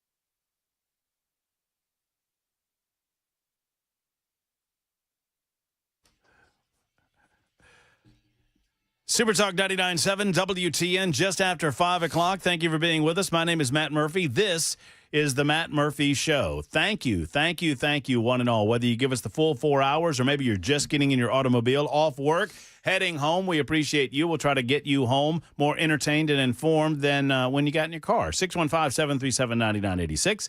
615-737-9986. You want to call us up and offer your opinion on the news of the day, you're welcome to do that. We also have the Super Text line up and running. You can find me on the X machine. That's where I hang out mostly.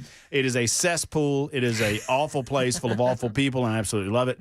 Go to @MattMurphyShow. That's @MattMurphyShow. Our guest for at least the next 20 or so minutes before Nincompoops is Debbie Matthews. And I just told Debbie in all sincerity and love that having Debbie on the show is always a lot of fun. It always gets a reaction. And talking to you is like holding a box of frogs. I mean, we're jumping all over the place, but I love it. I absolutely love it. And I love you. I love you, too. Yes. I love being here. You've been my friend for a long time. I've known you since 22. You've got me. And did you know he was my very first guest on my show, my radio show podcast, The Debbie Matthews Show? Down in Columbia. Yeah. And it's been over a year now. My future home. Yes. One of these days. Yes. But one of these days we're getting down there. I didn't mean Too expensive now. No, we'll get you in. Too expensive now. I've seen those places. No, we'll get you in. By the way, you're killing me over here because I asked you what adrenochrome was, and all these people on the Super Chat, you don't know what adrenochrome is? It's like you are not paying attention. I'm telling you, you've got to listen to us. We're trying to inform you. We're not trying to brainwash you. We're just saying, hey, there's some things to think about. But listen, before we get started, because I meant to say this, first of all, thank you. And I promised to get to Steven, so we're going to do that, but Steven, you talk first. So anyway, I wanted to say thank you for having me on, and it's so good to see you with your new shoulder. Oh, yeah, don't you have new parts, too? I have a new hip. You know what? That means we're part cyborg, okay? Sure. This is where we are. Do you know where your parts are from?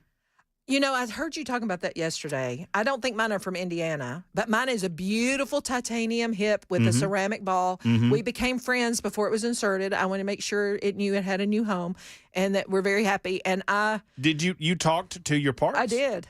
I was like, I tried to keep my old parts and they wouldn't let me. I tried to keep mine too because I wanted them buried. They wouldn't let. No, they wouldn't let you. It's like They're like, no, that is against the thing. My mama got to keep her tumor. Okay. From her brain, it was about that big. Yeah. And it was in a bottle of formaldehyde in the medicine cabinet when I was growing up. And where is that it was now? It's gone. I took it to school when I was in 6th grade. I'm not making this up. And it got stolen? No, it got all shaken up, and it was just a cloudy. Maybe that's how we cure cancer. We shake people until they dissolve. Bunch of mush, and so we just threw it. We eventually just threw it out. But I thought it was pretty cool. I told the kids in 6th grade that my mama's brain was at home in a jar, and they didn't believe me. So you brought it in. And so I brought it to them, and now it's gone. But they would not let me keep my parts, and I was very upset about that. Well, I'm glad you got it fixed because I know it was painful. You're glad you did it, right? Yes, we turned negative pain into positive pain, probably similar to the way you feel. Let me tell you something. I put off my hip surgery for 2 years, and I had worn my hip bone in half the joint. I had rubbed, it was gone, half in two. That's tough. And the rest was honeycomb. So I was in a lot of pain just trying to say, how do you run a business and take time off to take care of yourself? That was the hardest thing. But if you are thinking about getting a hip replacement, let me say this on your way home. Do not hesitate to get it done. It's the greatest thing ever. It's the easiest surgery ever, okay? So all those that are worried about it, go do it. You're going to be happy you did it. And Matt Murphy, speaking for shoulder replacement, it is, it's not so bad. No, that's a hard surgery. That's a really hard surgery. It's not so bad. I mean, we're just getting to that ice machine I told you about, right? I did. Yeah, I did, and it's been a lifesaver. It has. It's 100%. awesome. Yeah. How's your dog lifesaver. doing? Oh yeah, Munson's fine. Okay. Although he's he's fine. He's 10 and a half, but he's showing his age. You know how it goes. Yeah. We have. I mean, their dogs are like angels from heaven, and we don't have them long enough. And that is the price that we pay. They are the closest thing to God's love on this earth. 100%. Unconditional. Unconditional That's right. Well, love. I send my best. But let's get back to red meat issues. Oh, yeah, indeed. I want to talk about Murray County at some point. What's going on down there? Murray County, yeah. It's going to be like the focal point of everything here in the next year. I hear things. I hear things, too. I hear that y'all might have a new mayor sooner rather than later. So I ran for mayor against Chaz Mulder, who was my mayor. He was my neighbor. You called him Moldy Mulder. I didn't call him that. You called him that on this show, and it took off. So everybody in Murray County was calling that. I did not call him that. Maybe. Yeah. I call him Charles Superhost because he owns all these Airbnbs. So I call him Charles. You call him what? Charles the Superhost because he owns all these Airbnbs. I thought she said super hose. Didn't you hear? I thought Superhost. No, I don't know anything about the hose. Wait, hold on. Before we get into Murray County, I promised Stephen something. Okay. So I want to get to Stephen. Hello, Stephen. Hey, Matt. Thanks for taking my call, man. Of course, man. Yeah. Yeah, I'm with you on Tucker, man. I mean, I still like Tucker a little bit, but yeah, he's kind of went off the rails a little bit. I think there's an old saying my grandpa used to say to me, I think you're getting a little too big for your britches. Well, here's what I will say about Tucker. If it when in doubt, I think Tucker's going to blame the Jews. Yeah. Yeah. I mean that's all. I mean, and look, sometimes maybe it's the Jews' fault. I don't know, but when in doubt, anyway. Well, I think he's saying, hey, do we have not to blame them, but say, do we need to step back and say, is America First policy part of this? Are we supposed to send all of our money to the Middle East and fight wars that are not ours? I think that's a reasonable question. And if Tucker wants to get slagged for making that question, then I think shame on y'all. He's just making a statement. How he inserts himself into his interviews and the way he does it, like with Ted Cruz. I mean, Ted Cruz has spoken out for a lot of people, and he's put in a lot of hard work for this country. And I respect him. Yeah. He should have never came at Ted Cruz the way he did. And I didn't. Here's the thing: Tucker didn't ask the Iranian president how many people were in Israel, did he? No, he didn't. So that's all. So yeah, on that end, but on this. But I agree with you on the war thing. The war, 100% on the war thing. I think questions need to be asked, and the problem is our press has shut the hell up for so many years, and nobody's asking important questions. Well, but here's what I would say. Okay, tell me. Tucker said, "I'm going to interview the Iranian president." Right. And there's nothing wrong with that, and everybody can draw their own conclusions. Right. Okay, that's fine. Right. When is Tucker going to draw his conclusions? Because I've not heard Tucker mention one thing about whether he thought the Iranian president was telling him the truth or not. Okay, so let me ask you this. Yesterday, Tulsi Gabbard yesterday reads all of the DNI receipts. Right. And CNN turns her off. They mute her microphone. So the garbage people. CNN is basically saying, we're your mama. You can't hear this information. You're not smart enough to make your own decisions. Okay? I agree. So if Tucker wants to give me information as an adult and me make the decision, I'm okay with that. Do you believe the Iranian president was telling him the truth? I have no idea. Well, but who knows? You want a warranty by a toaster? Tucker told us to come to our own conclusions, and Tucker refuses to tell us what his conclusions are. Well, why does his conclusions matter to you? Because Tucker is an opinion maker. No. Well, why didn't people form their own dang opinions instead of waiting on somebody higher to tell them what to think? Or maybe Tucker owes it to his audience after he platforms a piece of crap like the Iranian president, who is the biggest sponsor of terrorism around the globe. Agree. Maybe he owes it to his audience to tell us what he thinks about the interview that he conducted. So So you're saying you want Tucker to tell you what to think? No, I know. I want to know what Tucker thinks, Debbie. Okay, so if Tucker says, I believe, well, right now there's going to be a revolution in Iran. Are the officials in Iran good actors or bad actors in the Middle East? Yes, good or bad? They're bad actors. Tucker hasn't said that. Why not? I think Tucker is saying that they're a sovereign nation that has their own opinions and their own dynamics for our whatever. They sponsor people that kill human beings, Debbie. Listen, I have a problem that there's a family at a beach and the men and the children are in the water and the wife is having to stand on the sand in a black burqa with just one hole to see out of. I have great opinion about Iran, okay? Mm-hmm. I have great opinion about Iran. But it's cool that Tucker platforms that and offers no opinion. I don't know. I think a journalist needs to speak to everybody. I'm not defending Tucker Carlson, but if I were a journalist and I had the chance to talk to this guy, would I? Yes, I would. Would I talk to Putin? Yes, I would. Would I talk to Kim Jong-un? Whatever. I would talk to everybody. Mm-hmm. We need to talk to everybody because when there's no talking, then everybody starts to think bad guy, good guy, whatever. I want to hear the information, and as an adult, I want to make my own decisions. And your decision is what? About Iran? I haven't watched the interview. So Stephen, what's your decision about Iran? Oh, no. Hey, Matt, can I comment about Obama? Yeah, Debbie and I'll stop screaming. Pardon me. Debbie and I just went on a 3-minute screaming fit. Me and Debbie just screaming at one another. That's great, man. I mean, everybody's got their own opinion about it. And that's what the Republican Party's about, is having free thought, right, Steve? And by the way, 1733 just said Debbie's a friend, Matt, not an enemy. I know Debbie's not an enemy. Yeah. Well, I mean, 31. Y'all are missing. Why are you yelling at the lady? I'm yelling at the lady because I disagree with her, and she's yelling at me. And I can yell right back. And That's she right. yelled right back. That's right. It's all good, y'all. Y'all need to calm down. Stephen, go ahead and talk about Obama. Yeah. Oh, just real quick on that. My opinion on that is we should have never stopped Israel from taking out the strike to take that guy out. That is the problem.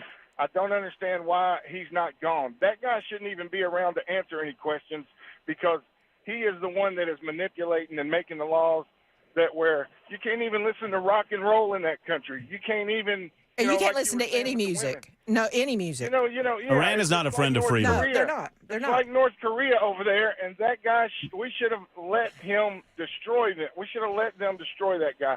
So anyway, we're just going to have to see how it plays out on that end. That's right. But what about Gabbard finally spilling some beans on Barack Obama? I mean, we've been hearing about Comey and Brennan and all this, but whoa, oh my God, I woke up yesterday or today and there's Obama on the news, and so they must have something solid on him. They're not just going to throw this out there.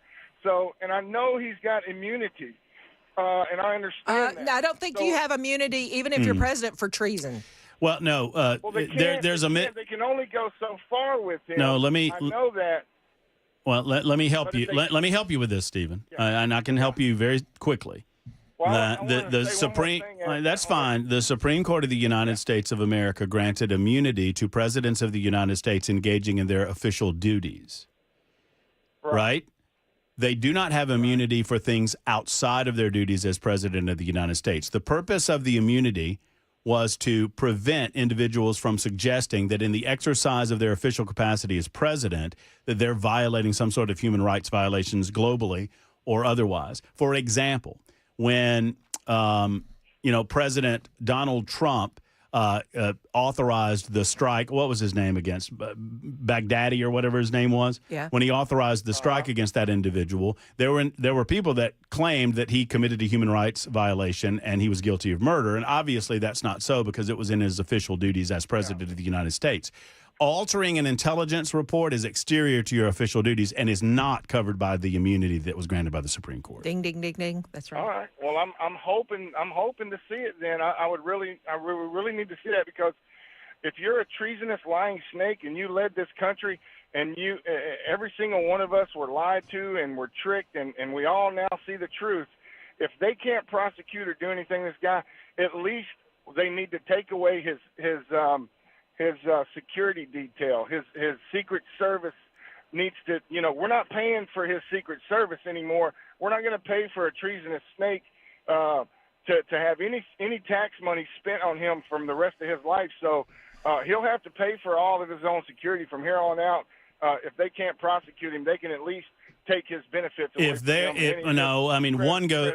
What I would suggest is that one goes with the other, and you will not like this, Stephen, when I tell you that. But if Barack Obama is found guilty of any of these things that we're discussing, and I think he is guilty of them, I think Barack Obama orchestrated a soft coup against President Donald Trump even before he was inaugurated as president. Yes, I believe that. But you have to Yes. But you have to prove that. Yep. You have to prove that in a court of law. And if you do so, then you're welcome to strip him of his Secret Service protection. Until then, I don't believe that we act like other countries and circumvent the law as it exists. You got to prove it in a court of law, and I'm ready. I'm ready to go. Let me ask you a question. Let's go, Gabbard. Let's go, Gabbard. That's right. Thank you, Steve. Pray for him. Yeah, that we get to justice. Let me ask you a question about the guy in Idaho yesterday, talking about justice, okay? This guy pleads guilty, so he gets life imprisonment without the death penalty, right? I don't feel good about this at all. I don't feel at ease with this decision at all. And I'm at the point now that I think we need to make a law, okay? And I haven't thought this all the way through, so this is a freshly germinated thought. But I think we need to turn those guys over to the families and let them do what they need to. Instead of us paying a bill for him for the next 50 years, 4 kids are dead, and this guy gets to plead guilty, and then he goes into a federal prison or whatever. He's going to write his book, even though all this stuff. I mean, I don't know. I just want some justice out there somewhere, and the justice isn't feeling justice-y anymore to me. I mean, you feel like the only appropriate justice in that case is death. Yeah, long, slow, and severe. That was. I mean, I'm being honest here. I think this guy was planning. They said he was trying to buy another knife to do it again. Okay. Yeah, I mean, he was obviously he was morbidly fascinated with the idea of being able to get away with homicide, and he was psychotic enough where he didn't care about the life that he was taking, obviously. Exactly. It's a game, and he was sitting there yesterday going, you say I'm not smart, but look.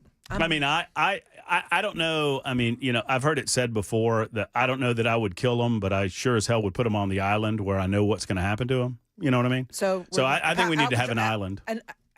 Alcatraz Island? Well, I mean, wherever. I mean, just, put all the criminals on an island and let them work themselves So the guy out. in Chicago, okay, that was arrested, I think, 4 times, and Biden kept letting him out, he gets arrested for a girl's death, and they turn him back out on the streets, and they find the girl's body cut up in his backyard 2 months later, okay?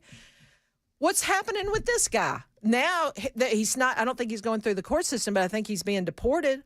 I don't know. I don't know. We're paying a lot of money. We need more death penalties for death. And more death penalties for child rapists. Yes. And I'm a big proponent of death penalty for child rapists. Amen. And so somebody's going to have to make a new law. Somebody's going to have to decide. But I actually think that the parents of those girls deserve to be able to dish out the justice for this guy yesterday. That's just my honest gut opinion, that they don't feel satisfied. They weren't consulted on this plea deal. It's out of their hands. And, the district attorney or whatever is just like, oh, I can get a win in my notch, and I can go about my business. Well, I know you're not going to want to hear this. Okay. But justice is not about revenge. Justice is about Justice is about appropriate punishment. Was this appropriate? Or you think this is appropriate? I mean, seriously. No. Okay. No, I didn't say that. Okay. But saying, oh, the family should be able to administer their version of justice. I'm saying that the family had the loss. If this was in civil court, they'd be taking whatever that they could get out of him. But I mean, I disagree with the plea bargain. Understand? I completely disagree. I mean, I think the only appropriate punishment for this dude in Idaho is death. That's the only appropriate. Idaho does have a death penalty, right? But I don't think they've enacted it in many, many years. But I mean, we don't see nearly enough of that, and it certainly isn't a deterrent because of the length of time between the time that the crimes are committed and the penalty that's enacted. Hold on your thoughts. 24 after the hour. One more sliver of a segment with Debbie Matthews, and then we got Nincompoops coming up next.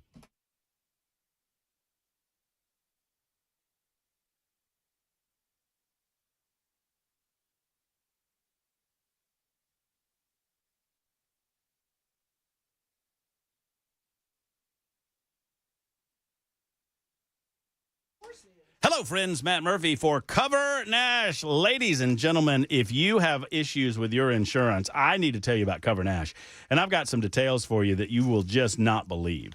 Because Shane Ring has filtered this to me, that if you're tired of insurance that feels like a mathematics test, at Cover Nash, they've got a new nationwide PPO plan that gives you not only the freedom to choose your doctors anywhere in the United States of America, but it includes a $250 deductible. And that is correct. You heard me correctly. Call Shane and give him your name and let him fill in the details, because a $250 deductible is not anything to sneeze at. Flat copays after the deductible, outpatient surgery for just a $250 copay, hospital stays, just $1,000 copay, and that's all. It's a reality, friends, with Cover Nash, and that's nationwide PPO coverage. CoverNash.com for more information, CoverNash.com, or call my man Shane Ring today. If you have any questions about your health insurance coverage, it's time to call 615-465-0023, 465-0023 for Cover Nash.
Hey, friends, it's Matt Murphy for U.S. Pest. Let me tell you something. Bugs are a pain. And we all know that, and we get them in Tennessee. You get the spiders and the roaches and the other nasty, creepy crawlies that are just icky, and they bring the nastiness with them. You need to keep those out of your home. This is the time of year where the pets are bringing in the fleas and the ticks, and we need to keep those out of our home as well. U.S. Pest does all of these things with great efficiency. J.K. and Erica Brister are fine owners of U.S. Pest. They've grown this company by leaps and bounds, and they are great Americans. Two things you know about them: they love the United States of America, and they hate bugs, and they want to help you get rid of all of those nasties that are bugging you, because bugs are little communists. They want to come into your home and take what's yours. They want your AC. They want your food. They want to live in your house without paying rent. We're not putting up with it. Go to uspest.com. That's uspest.com, or give them a call at 590-1260, 590-1260, and tell them that Matt Murphy said you want to get rid of those little communist bugs with U.S. Pest.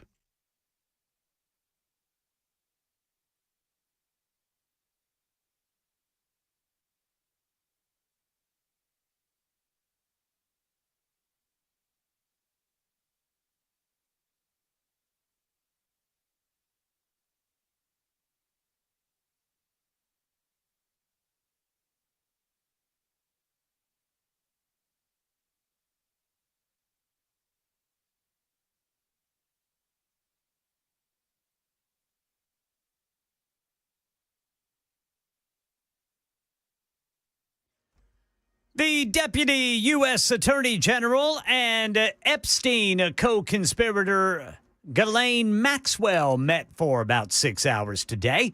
And 3 universities in Tennessee on the hot seat for their DEI policies. We'll tell you about it at 5:30 on Super Talk 99.7 WTN. We have simply run out of time with our good friend Debbie Matthews. It is always a delight. By the way, I love you, and I need people to know that you and I can get into fights about politics, and we still love one another. We scrap all the time, and I love that you fight back. Well, why wouldn't I? I mean, because you're strong. You're strong and independent. So tell us what's going on in Okay, Murrican. so not only do I have a show, The Debbie Matthews Show, which go to Spotify, Apple, or wherever you indulge your podcast. Yes, but I'm also the chair of the Conservative Republicans of Murray County. And we have Tim Burchett in for our meeting Monday night, the 28th. At the Memorial Building in Columbia, and he's going to be there for our full meeting. And Love then, Congressman Burchett. And then after, he's going to run over to the GOP because I heard he was in town at our meeting. So he's going to run over there they're shoving him in for maybe 20, 30 minutes. But he's at ours for the whole night. We're going to talk about Ghislaine Maxwell. We're going to talk about UFOs. We're going to talk about why they're still funding the Taliban. We're going to talk about everything with Tim Burchett Monday night. And I just want to say, all the conservatives in Tennessee, come to Columbia. Have some pizza with us, fellowship, have fun. But Tim Burchett will be there Monday night. We want to invite you to come down. Find me a house. I've been looking for you a I know. house. You keep throwing them at me. I know. Keep going. Well, you get your arm done, and let's We'll get the figure it interest rates lower because I need to come back and talk about interest rates. Yeah, because that's what I do. Debbie, we love you when you're on. It's always a wonderful experience. It's a wild ride. It is. Ken Weaver with the newscast on Super Talk.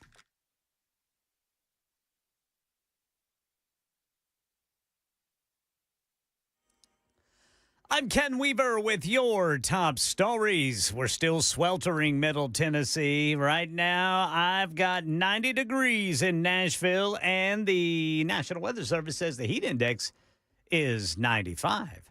Full forecast and traffic in 5 minutes. Jeffrey Epstein files update. Deputy Attorney General Todd Blanche met with longtime Jeffrey Epstein associate Ghislaine Maxwell for 6 hours at the U.S. Attorney's office in Tallahassee today. This was the first time her attorney, David O'Marcus, said she had been able to answer substantive questions from federal prosecutors. She answered all the questions and answered them honestly, so we're happy with how it went. Yeah, we do not know what those questions were, the attorney declined to say. We're not going to comment on the substance, but there were a lot of questions, and we went all day, and she answered every one of them. She never just said, I'm not going to answer, never declined. He did not say whether there would be any kind of follow-up meeting or what may have come out of this. Well, here in Tennessee, staffers at Vanderbilt and the University of Tennessee have been caught on undercover recordings admitting to rebranding their DEI programs to sidestep new laws. Tennessee State Senator Jack Johnson telling WTN's Dan Mandis this morning, if it's true, heads have to roll. We want to see accountability, and if there are people that are trying to push back on that, they have to be held accountable. That may mean that they can no longer work there. There has to be some type of disciplinary action. The recordings reveal a deliberate strategy to rename the programs as Engagement and Belonging. A UT spokesperson stated the individual recorded does not represent the university and their comments are significantly inaccurate. A Vanderbilt spokesperson stated they comply with all applicable laws and are reviewing the comments made by their employee, which they say does not reflect university policy. Another price hike at the supermarket, this time on beef. This is Andy Berry with the Mississippi Cattlemen's Association on one reason why. We had droughts in the Midwest. That spilled over into 2023. We're basically from New Mexico all the way across to the East Coast where you saw historic droughts. Ground beef prices have recently surpassed $6 per pound. Some areas it's closer to $7. Steaks are also more expensive, with some varieties reaching $12 to $15 per pound. That's the latest news, traffic, and weather next. I'm Ken Weaver, WTN News.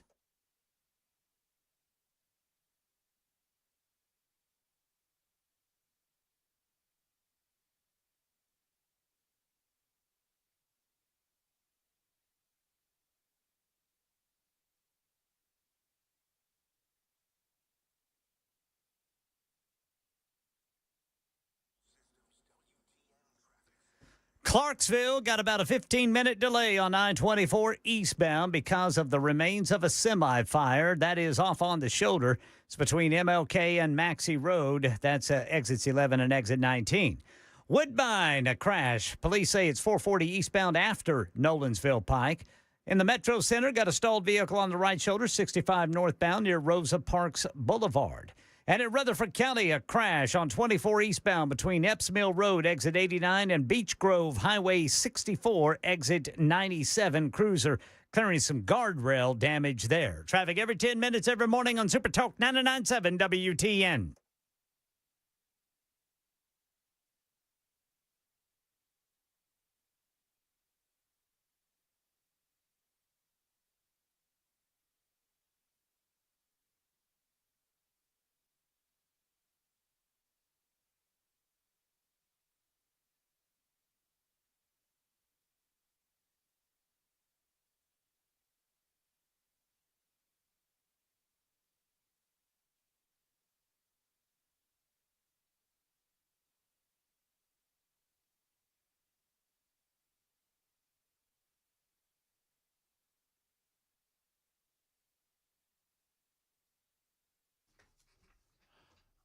Our own people on this radio station scaring the heck out of folks, talking about 110 degrees. That's a heat index thing. You hear the guy? You hear that guy? Real feels. Oh, goodness gracious. Let me tell you what the real deal is. I don't know about the real feels, but I know the real deal when I see it. And Stoltz Co. is the real deal. Go to Stoltz Co.'s website, and you'll see what I'm talking about. I mean, the visuals are just stunning. I mean, when you think of a pole barn, you're probably thinking of something particular in your mind. But let me tell you something. These are not your mama and daddy's pole barns. These are incredible structures. And Stoltz Co. does it all. Not just pole barns, garages, equestrian spaces, event spaces, and yes, the incredible barn dominiums that are at such a less, I mean, the price point is so much less, but the value and the quality is tip top, second to none. And Stoltz Co. does it better than anyone in first and high quality customized structure at a reasonable price. Go online at stoltzco.com, STOLTZCO.com, just to see some of these visuals. If you've got property and you're thinking about building a man cave like a garage space or a she shed or a guest home for your in-laws, or if you're thinking about building yourself that incredible barn dominium, that retirement home, it's time to get together with Stoltz Co. 615-622-5992, 622-5992 for Stoltz Co.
Super Talk 99.7 WTN, the show just flying by. Thanks to our guests, Morgan and Skylar. You know, I didn't get a chance because we had back-to-back. We had Morgan and Skylar and then Debbie Matthews. And I say this with all, I mean, I love Debbie to death. Debbie Matthews, talking to Debbie is like holding a box of frogs. I mean, it's jumping everywhere, and you better hold on. Because they can go any direction at any second. And so that is just an entity unto itself. Thank you, Debbie. But I didn't get a chance to ask you, Weaver, what about Skylar and Morgan? They were, I mean, fine young folk, give me hope for the future. Couple of well-spoken young ladies. I agree with that, man. If y'all missed it, go online. Podcast available, 997WTN.com and wherever you get your podcast. And if that's not up already, I don't know how we do that. I guess it's up at 7. Our podcast is up. Oh, yeah, there you go. Thank you, Jackson. Already. Hey, Jackson is aware. You are aware you're going third today, right? No, I believe I'm going after Brother Weaver. Ain't that right, Brother Weaver? That is not correct because you're trying to steal my story. See, what happens is, Ken Weaver. Yes, sir. You were the big winner yesterday. I was? Yes, I forgot to tell you before you left. All right. Big winner. We tallied the votes. You bested young Jackson was going for the turkey, as they say in bowling. Is that 3? Yeah, it's 3 in a row. It was a turkey.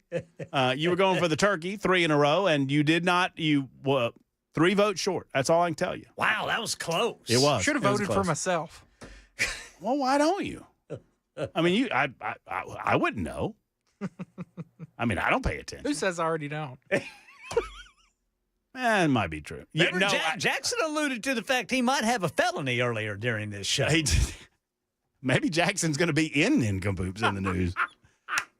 I was trying to think if I had a felony. I feel like that's something that I should remember if it happened. I've had several misdemeanors, and I've been on record as saying that I failed as a youngster, and I did something really, really stupid and got a DUI. And fascinatingly enough, it is not a part of my record. Have I told you that story, Ken? About misdemeanors? No, about DUI. I had just moved to Alabama. I was in my 20s. Yeah. And guys, I am blessed to be able to tell you that I didn't hurt anybody else. That's good. And that my life did not get, just waylaid as a result of my mistakes. But I promise you I learned from them. But I was drinking and driving. It's true. But I was in Alabama, but I had a Georgia driver's license. And so they secured my license, and I went to court, and I paid restitution, and I did what I had to do, and I made myself good with the state of Alabama. And I said, well, where do I go to get, because I had just moved, so I still had the Georgia license. Right. And I said, well, where do I go to get my license back? And they said, oh, well, that's back in the state of Georgia. And I was like, oh, okay. So I went back to Georgia because I thought I had to clean that up before I could get an Alabama license. Right. And the state of Georgia said, what are you talking about? What are you doing back here? Your license is fine. We haven't suspended your license. And I said, okay. And so I went back to Alabama, and I said, can I get a license here? And they said, yeah, sure. Just give us this information, and you can get a license. And so I went back later on, and I tried to look up my DUI charge, and it doesn't exist. That's great. Well, I mean, it's great. I'm not saying it's great. I'm saying I come clean on a 100,000-watt radio station as a word of warning to all of you that, sometimes the sun shines on you and you are blessed with those little things that happen in your life, but you use that as a life lesson. Oh, yes, sir. Not as a woohoo, I got out of it like Jackson would do. Right. There was only one time that I woohooed one time. Yeah. And I told God, I'll never do it again. I'll never woohoo again. I'll tell you all that story sometime. All right, let's get into it. It's time for Nincompoops in the News. Nincompoops in the news. It is an opportunity for Ken Weaver, young Jackson Williams, and me, Matt Murphy, to offer you 3 separate stories of our own finding. And then you get to vote on which is the best nincompoop of the day. Winner always goes first, and the winner from yesterday's Nincompoops in the News was Brother Ken Weaver. All right, sir. I am going to leave the names out of this story because it is local, and I'm doing this story as a nincompoop story. So I'm going to leave their names out, but you'll get the gist of what I'm talking about. That's fair. All right. Former DARE officer caught in on-duty sex scandal with teacher in Tennessee classroom. Uh-oh. An internal affairs investigation from the Lebanon Police Department concluded that the former officer, previously assigned as a DARE officer to Castle Heights Elementary School, had a sexual relationship while on duty with a teacher who I will not name on school property after school hours. The Lebanon Police Department said the incident took place after classes had ended in September 2024, but the officer later acknowledged that students may still have been on campus at the time. The officer denied it at first, but later admitted to the relationship. He resigned soon after. There's no body camera footage of that September incident, but body camera footage obtained by Fox 17 right here in Nashville from August 2024 shows the officer and the teacher kissing While the officer was in uniform and on duty, as cited in the department's finding, it's from the body cam footage. And I mean, I didn't tease you at all. You just complain I don't touch you. So. Kind of, talking real soft to each other there in the classroom. Body cams on. Why is your body cam on? Investigative report from Lebanon Police says the teacher was married at the time of this relationship with the officer. Now, in May of 2025, the Tennessee Peace Officer Standards and Training Commission voted to decertify the officer, permanently banning him from serving in law enforcement in the state. The teacher involved received a 2-day suspension from the Lebanon Special School District, but later resigned in May.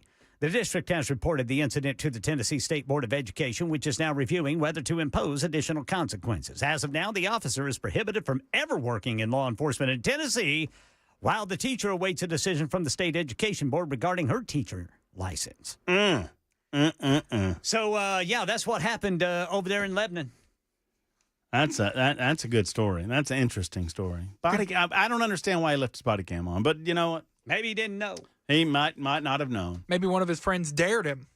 Hey-oh! Oh! Yeah! Jackson, are you stealing my story or not? I am not. I have one from the world of sports. Okay, that's fine. Then you can go next. If you were going to steal my story, I was going to jump you. What if I just told your story It would now? make me very angry, and I would come in there and thrash you. All right. Well, we're going to go to the world of sports. This one came out just an hour ago. Oh. Messages between former Memphis safety and UT San Antonio quarterback surfaced.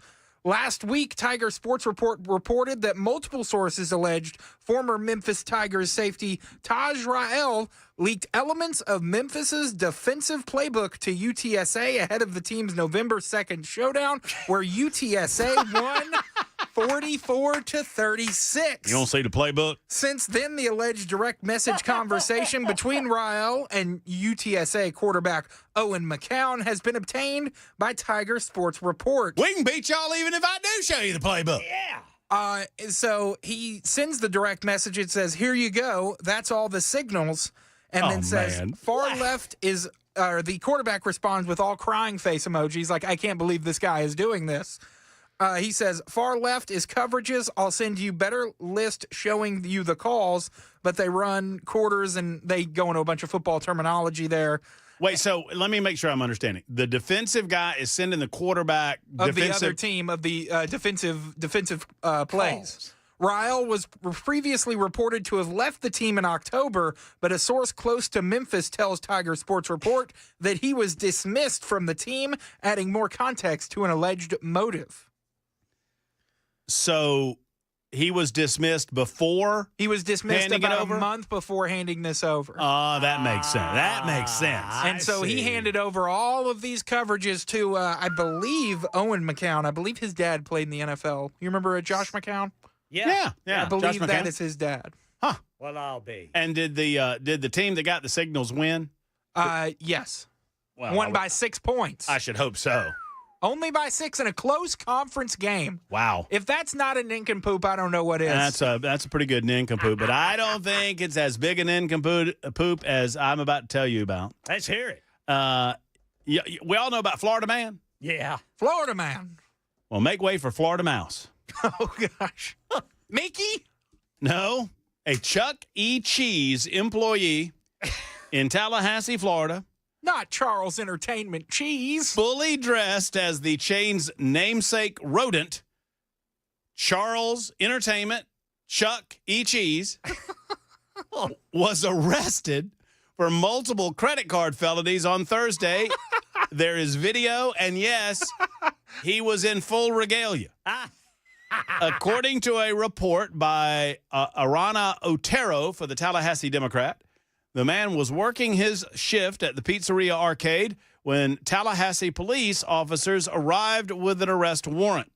The police officers put the mascot mouse in handcuffs and took him outside to their vehicle, where he was unceremoniously stripped of his costume head and put into the car.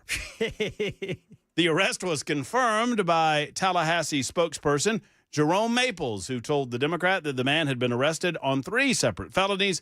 Leon County Clerk records 3 felonies of theft of credit card, criminal use of personal identification, and fraudulent use of a credit card over 2 times within 6 months.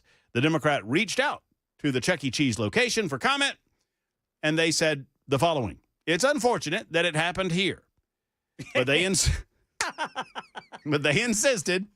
that the Wayward's the mouse's arrest had no connection to the Chuck E. Cheese company." The rogue rodent was identified as Jermel Jones and reported that the arrest occurred, quote, right in the middle of a child's birthday party as it was in progress. Now, that's the body cam footage I want to see. We will get to work on that. The Democrat later updated the article to report the arrest stemmed from a July 3rd call to police about a stolen credit card. So, all right, obviously, old Chuck E. Cheese, a.k.a. Jermel Jones, is the nincompoop. But I got to give a little hat tip to the Tallahassee police. They could have easily, right in the midst of that birthday party, stripped old boy of his head and just and got him out of the costume and got him down on the ground. But they took him, costume, head and all, right outside to the police car, out of the earshot or eyeshot of the young children celebrating the What is more traumatic, though? Chuck E. Cheese getting arrested at your birthday party, or seeing Chuck E. Cheese is just a guy in a suit? I would say the latter. Here's the question. Well, it would probably depend on the age of the children at the birthday party, but here's the question. If Jackson, you or Ken Weaver, you are the parent of a child at the birthday party, what do you tell them just happened? Chucky had a timeout. I just said, well, it looks like the nice police officers have him a brand new spinning wheel. It looks like they're going to take Chuck E. Cheese for a ride. I tell you what, if I would have been Jermel, as they were dragging me out of there, I'd have been going, just mouse noises. Screaming for Goofy or Minnie or something. I don't know. That's how we play. What are we going to do? I don't want to get in front of that. What is Chuck's gang called? Like he's got a group of pals. See, I don't know that I've ever been inside of a Chuck E. Cheese. Really? Show field trip. You know what? I don't think I have either. I've been inside of a Showtime Pizza. They had a big animatronic bear. Oh. And but Chuck E. Cheese, my father-in-law and his best friend used to go to Chuck E. Cheese because they sold beer and cheap pizza. And I think one of the managers asked them, kind of questioned what they were doing there, because he's like, y'all come in here all the time for lunch and y'all don't have any kids. And he's like, well, it's cheap beer and cheap pizza. What do you want? And you say, well, you're scaring the children. What were they doing? They were just sitting around drinking beer. They weren't hooting and hollering. No, but if you've ever met my father-in-law, you'd know why. He's got one of those looks about him. That's how we play Nincompoops in the News, friends. Vote Jackson, vote Weaver, vote Murphy's 53 after the hour on Super Talk.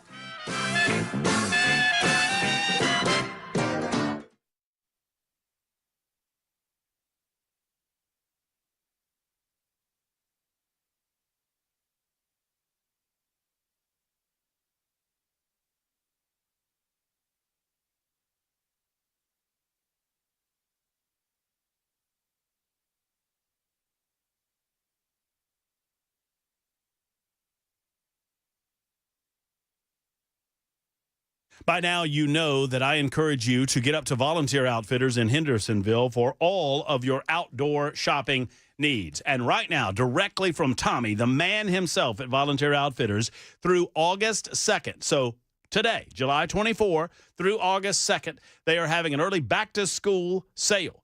Buy one, get one 50% off, whether that one is pants or a shirt, whatever it might be. Buy one, get one 50% off, plus a tax-free weekend. That is directly from the man, Tommy, and we want you to know about it. If you're looking for something for the outdoors, if you're getting ready for hunting season, if you're getting ready for football season, whatever your activity might be, they've got you covered at Volunteer Outfitters. You can go to Hendersonville and not have to pay those big city prices and get the same incredible products for less money at Volunteer Outfitters. Go see them at New Shackle Island Road. Tell them Matt Murphy sent you. I shop at Volunteer Outfitters. Absolutely love the store, and you will too. It's the one and only Volunteer Outfitters.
No charges for the noose. Details at 6 on Super Talk 99.7 WTN. Here's my noose update. I was waiting on it. We're about to get it together, friends.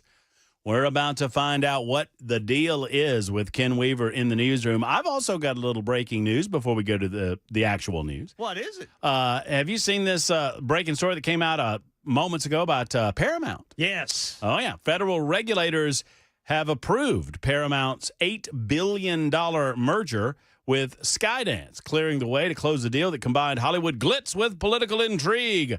The stamp of approval from the Federal Communications Commission comes months after turmoil revolving around President Donald Trump's legal battle with 60 Minutes, the crown jewel of Paramount-owned CBS. I don't believe for a second that Donald Trump was holding any of this up. Donald Trump wanted recompense for what he believed to be unfair treatment by 60 Minutes. That settlement happened. And Stephen Colbert got fired because Stephen Colbert was losing $40 million a year. And he can continue to moan and complain until next May, and then he can go find him another job somewhere else. Where do liberals go die? YouTube? I'm not sure where. Probably, what's that new Blue Sky? Or yeah, they like go to. that? I bet they go over to the Blue Sky. Blue Sky. I bet that's exactly right, Ken. If we went over to the Blue Sky, you can see all of these liberals just hanging around together. Hey, what do we do over here? Let's talk liberal stuff. Okay, you can do it. You can do it. You're not going to make any money on it, but you can do it. Here comes Ken Weaver with the newscast on Super Talk 99.7 WTN.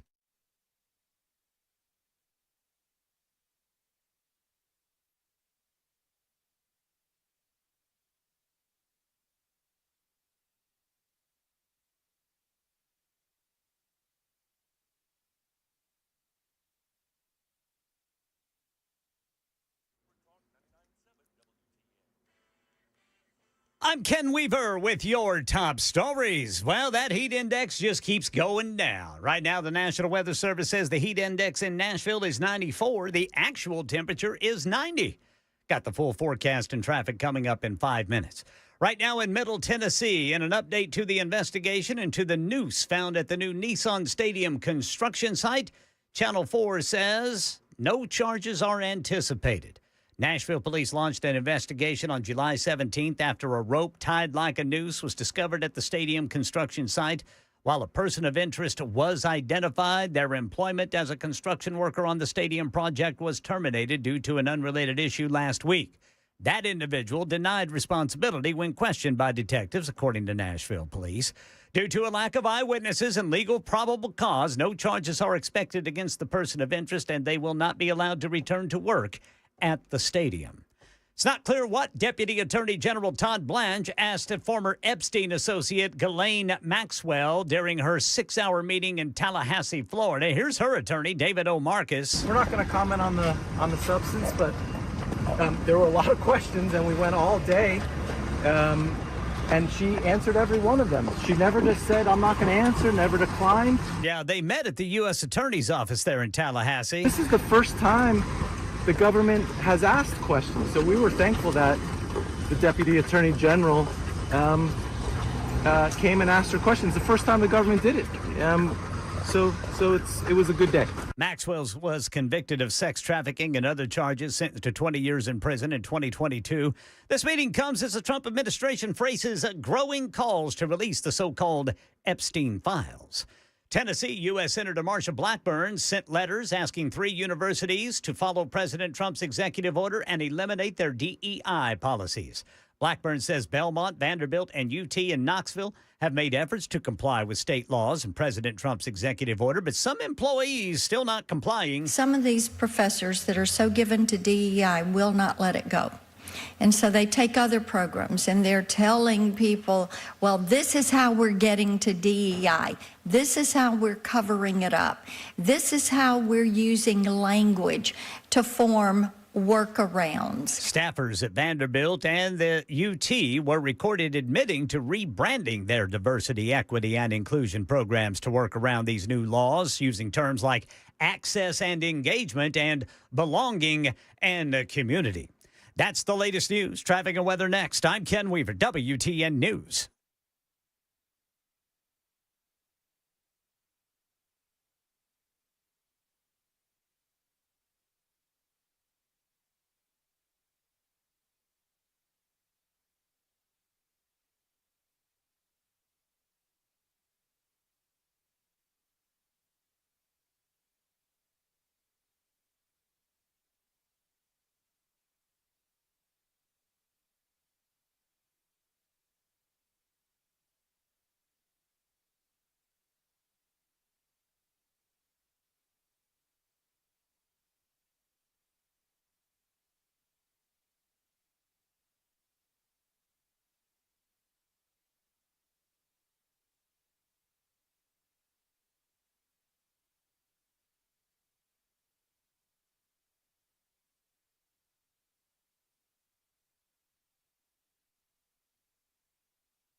Woodbine, Metro Police reporting a crash 440 eastbound after Nolensville Pike. Metro Center, a stalled vehicle blocking the right shoulder, 65 northbound near Rosa Parks Boulevard. Traffic every 10 minutes, every morning on Super Talk 99.7 WTN.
Super Talk 99.7 WTN. We continue into hour number 4 of the Matt Murphy Show. I'm so pleased you've decided to join us. Whatever time you're able to give us, we're certainly appreciative of it. And wherever you might be listening, perhaps you're still at your place of business, maybe you're at your home, or in between in your automobile. We thank you for your listenership. We thank you for your participation in the show. 615-737-9986, 615-737-9986. You can also hit us up on the super text line if you do not wish to call in.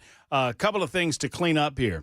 Number one, I'm getting a lot of I got a lot of votes, and we've tallied the votes. Y'all notice how quick I am to tally the votes when I win? Have y'all noticed that? Oh, you won? Yes, I did. How did I do?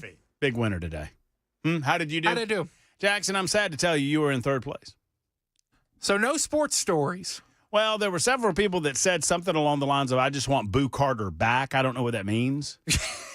That's a vote for me. But I figured that. I counted that as a vote for you.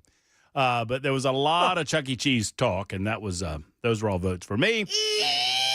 And then I vote Ken. Maybe Jermel could acquire the services of Williams and Weaver because they don't suck.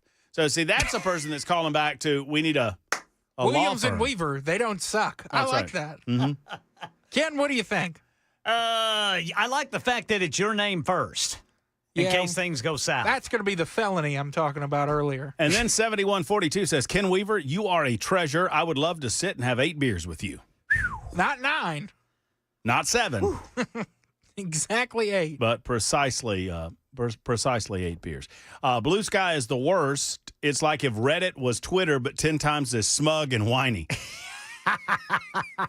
I haven't checked my Blue Sky in a long time. I haven't either.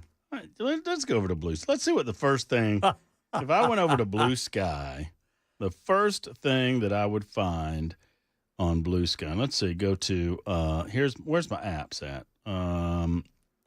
Where the hell? I know I have It's probably going to be a post from The View or something. Here we go. Blue Sky. Here it comes. Here's the little butterfly. But see, I follow a certain. Oh, look, it's a post from the Tennessee Holler. Oh, there you go. Jason Canoe. Former ambassador to Hungary. The lesson of Hungary is this: we cannot claim to care about democracy only when it costs nothing. I don't know what that. There's CNN. They're over there.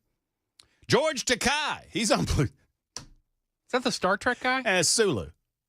Mr. Sulu from Star Trek. He's over there on Blue Sky. So. Oh, my. Oh, my. Speaking of oh, my, so I have many, many questions, and I'm not getting a lot of answers. But, Ken, I appreciate you filling us in with some of these details regarding the situation happening at the new construction of the new Nissan Stadium. Oh, the news. Yeah, the news story. Yeah, the news on the news. The noose on the noose. So just to follow up on this, if I'm understanding it correctly, Ken, police are not going to charge a person of interest. No. They say they've completed an investigation into how a rope tied like a noose came to be left on site at the new Nissan Stadium. Yeah. And according to this article that I'm looking at from the Tennessee, and after questioning several people, investigators found a person of interest identified as a construction worker who was fired for an unrelated issue. Yeah.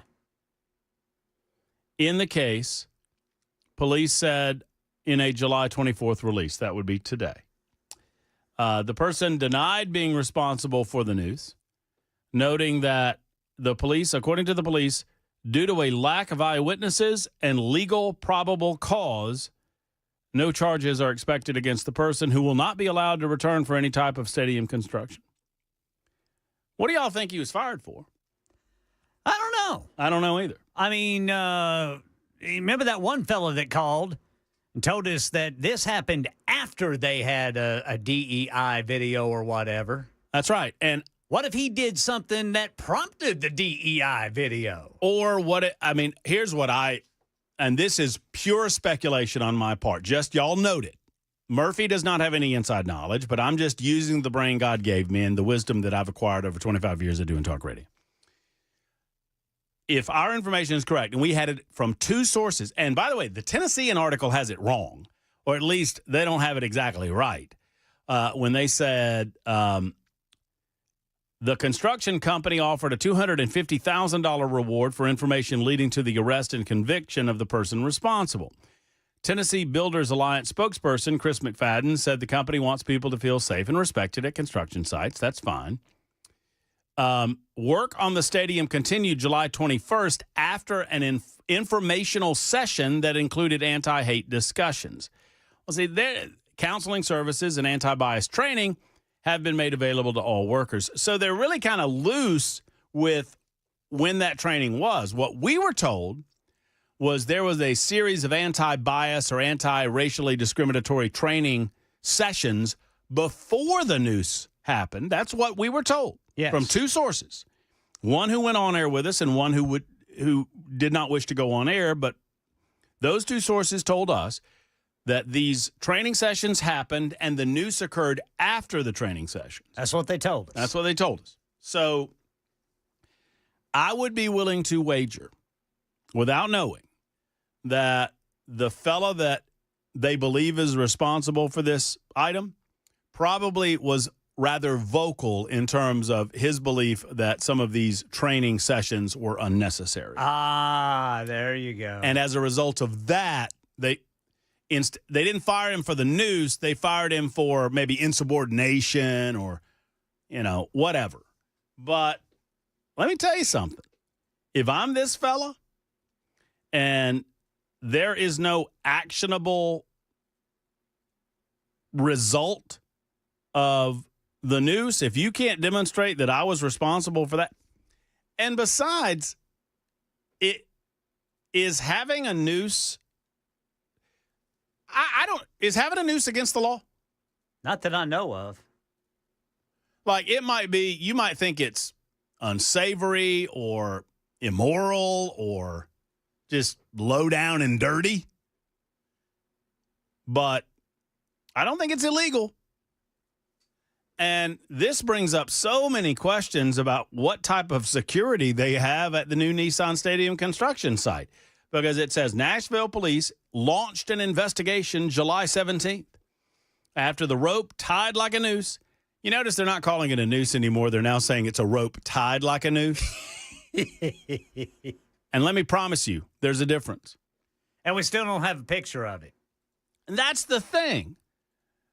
The more I read about it, the more I hear about it, the more information that comes out, the more it feels like that Talladega deal, where somebody at Talladega Superspeedway, if y'all aren't familiar, before a race had tied a rope in the fact they needed a pull rope to pull something, and they tied it in the fashion of a noose. It wasn't a noose. It was just kind of a pull rope with a slip knot.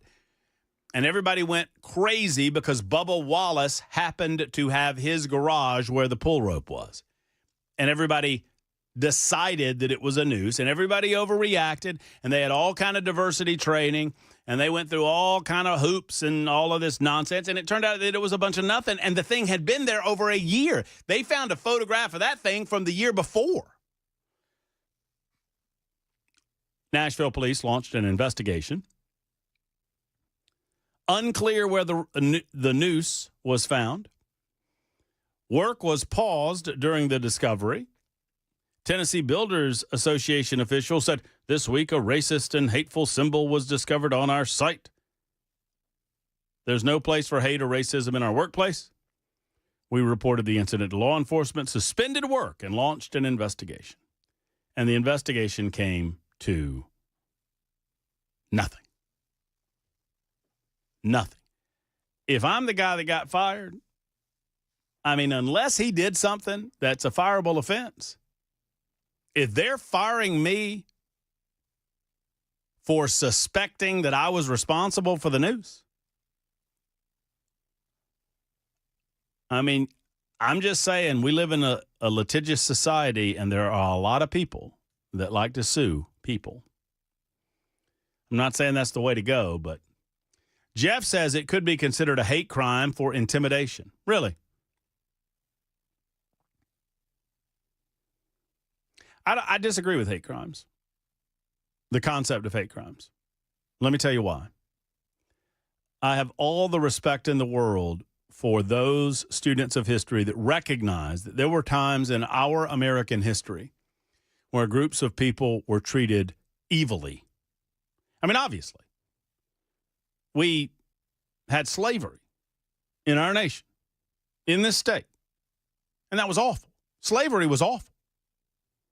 A horrible, evil institution to suggest that groups of men, quote unquote, should have dominion and the right to enslave other men. It's awful. We can recognize that and recognize the sins of our past and still move forward as a better nation as a result. But that does not excuse the ridiculous concept of hate crimes. That I would not only judge someone differently, but punish them differently based on my perception of why they committed a crime. I just disagree with it. We create a system of law, and we've not always honored this concept, obviously. But we create a system of laws that ought to be, and we strive for them to be, equitable among all men and women in this country.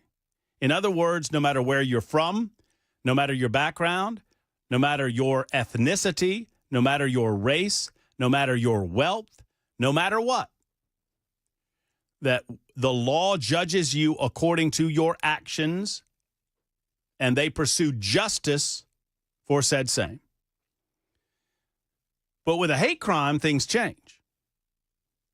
Because if I'm guilty of murder, for example,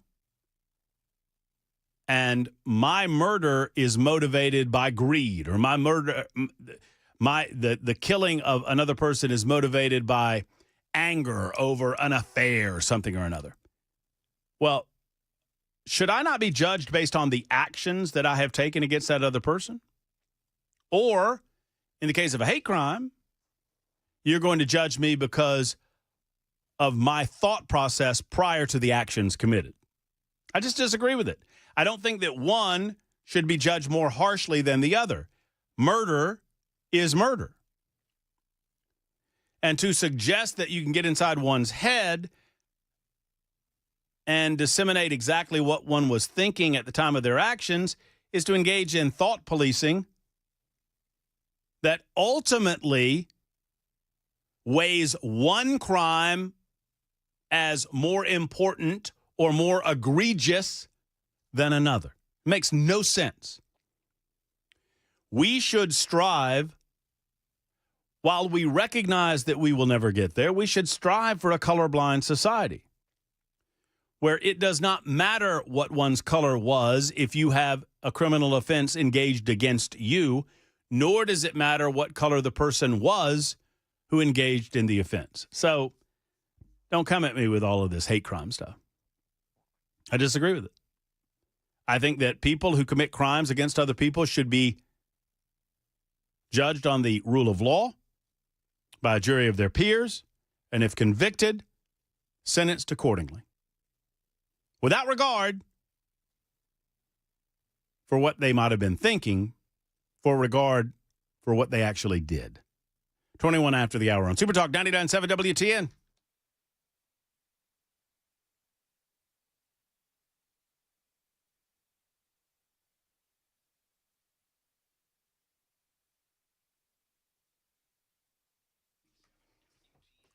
Y'all been over there to Nashville Safe House lately? Man, oh man, they got the safes and they've got the rebates too. We talked to Mark just the other day. He was telling us about the Browning rebates and the Liberty rebates that exist. I think until the end of the summer, at least until the end of August on the Browning front. Go by and see them. Not only do they have the company-led rebates from Browning and Liberty, but they also have great deals in-house at Nashville Safe House. The best of deals around. More safes than you can possibly imagine. And I mean that. You go in there and you see all the safes and you think, wow, this is a lot of safes. And then I tell you that there's like 2/3 as many off the showroom floor and in the warehouse. They've got a safe for you. No matter the size, no matter the shape, they have something right for you. They have the price point that's right for you as well. Friends, I want you to go to Nashville Safe House and buy a safe to protect those things that protect your family and to keep your valuables safe. Whether it's a jewelry safe, gun safes are always sales tax free at Nashville Safe House, by the way. Go by and see them on 4th Avenue South or go online at NashvilleSafeHouse.com. That's NashvilleSafeHouse.com.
Thank you, Ken Weaver. Super Talk 99.7 WTN. 3376 says it's down to 90 in the barn, Ken.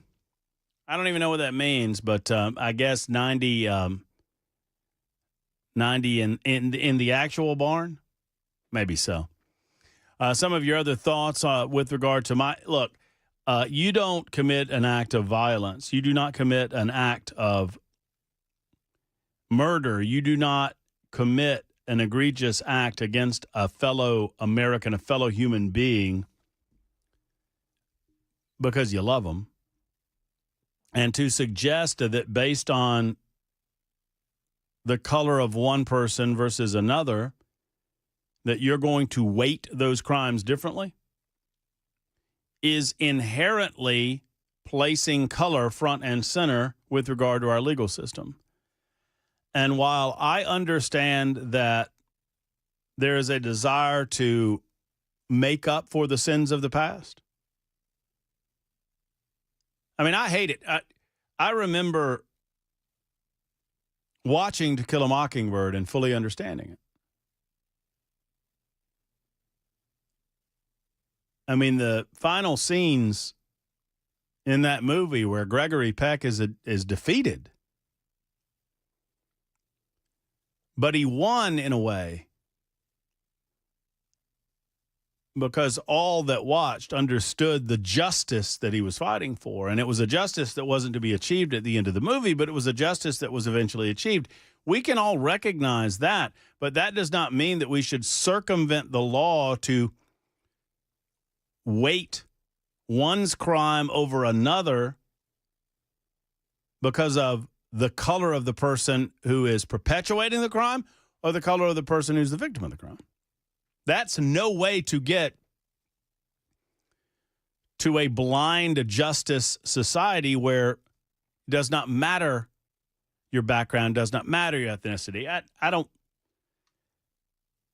don't think we get toward that by making ourselves feel better by charging individuals who have already committed egregious crimes against their fellow man, charging them with some sort of hate crime legislation that ultimately serves to divide the justice system, not unite it in the spirit of justice. That is my point. Keith agrees with me. A crime is a crime. Color should make no difference. 7882 writes, in any company in Tennessee or in this country, there's a law against creating a hostile work environment within a workplace. Certainly a noose would be considered as creating. I think, here's the thing. I don't disagree with that. I mean, that would violate, I'm certain that everybody on that work site signed some sort of paperwork that would give them the right to fire somebody. But based on the storyline that I'm hearing, I don't think I don't think anybody was able to definitively prove. I think they knew who did it, but I don't think they were able to prove it.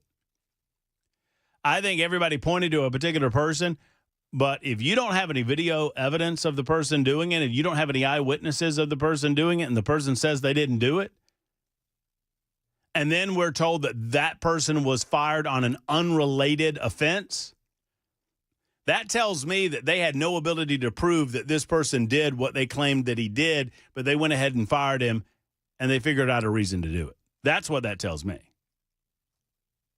And, maybe it's the best thing. I don't know. I'm not defending this person. I'm just saying that it's surprising to me that they don't have 24-hour, 7-day-a-week surveillance on every nook and cranny of that facility. You would think that they would. It is 6:30 on Super Talk 99.7 WTN.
Men of Valor is a wonderful organization that I believe in wholeheartedly, and I love talking about them on the regular on the Matt Murphy Show. Their ministry is funded primarily by people just like you, individuals, families, and churches. Your support allows Men of Valor to win men over in the prison system and help them re-enter society as men of integrity.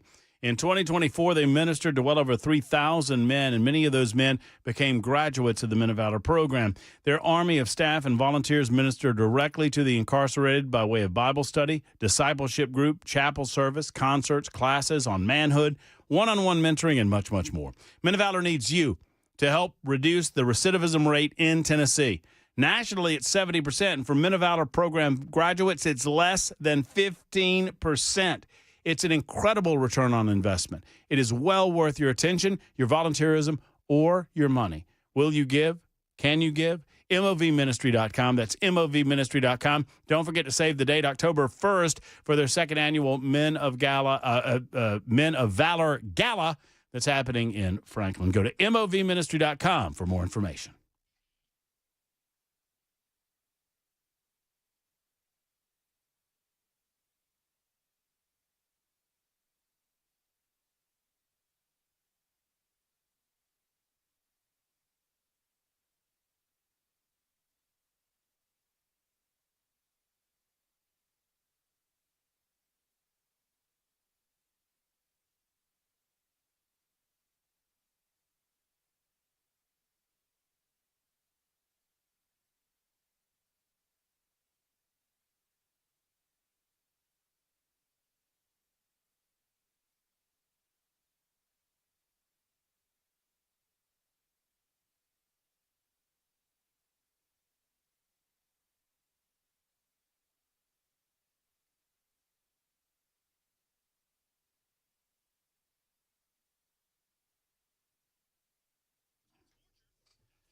Premier Generators is your one-stop shop for all things home generator in the state of Tennessee. Folks, I don't want you to wait on this because when the power goes out, it is too late. Secure your family, secure your home with a home generator from Premier Generators. They are the largest certified Generac generator dealer in the state of Tennessee. Make the call. Now, here's the wonderful thing.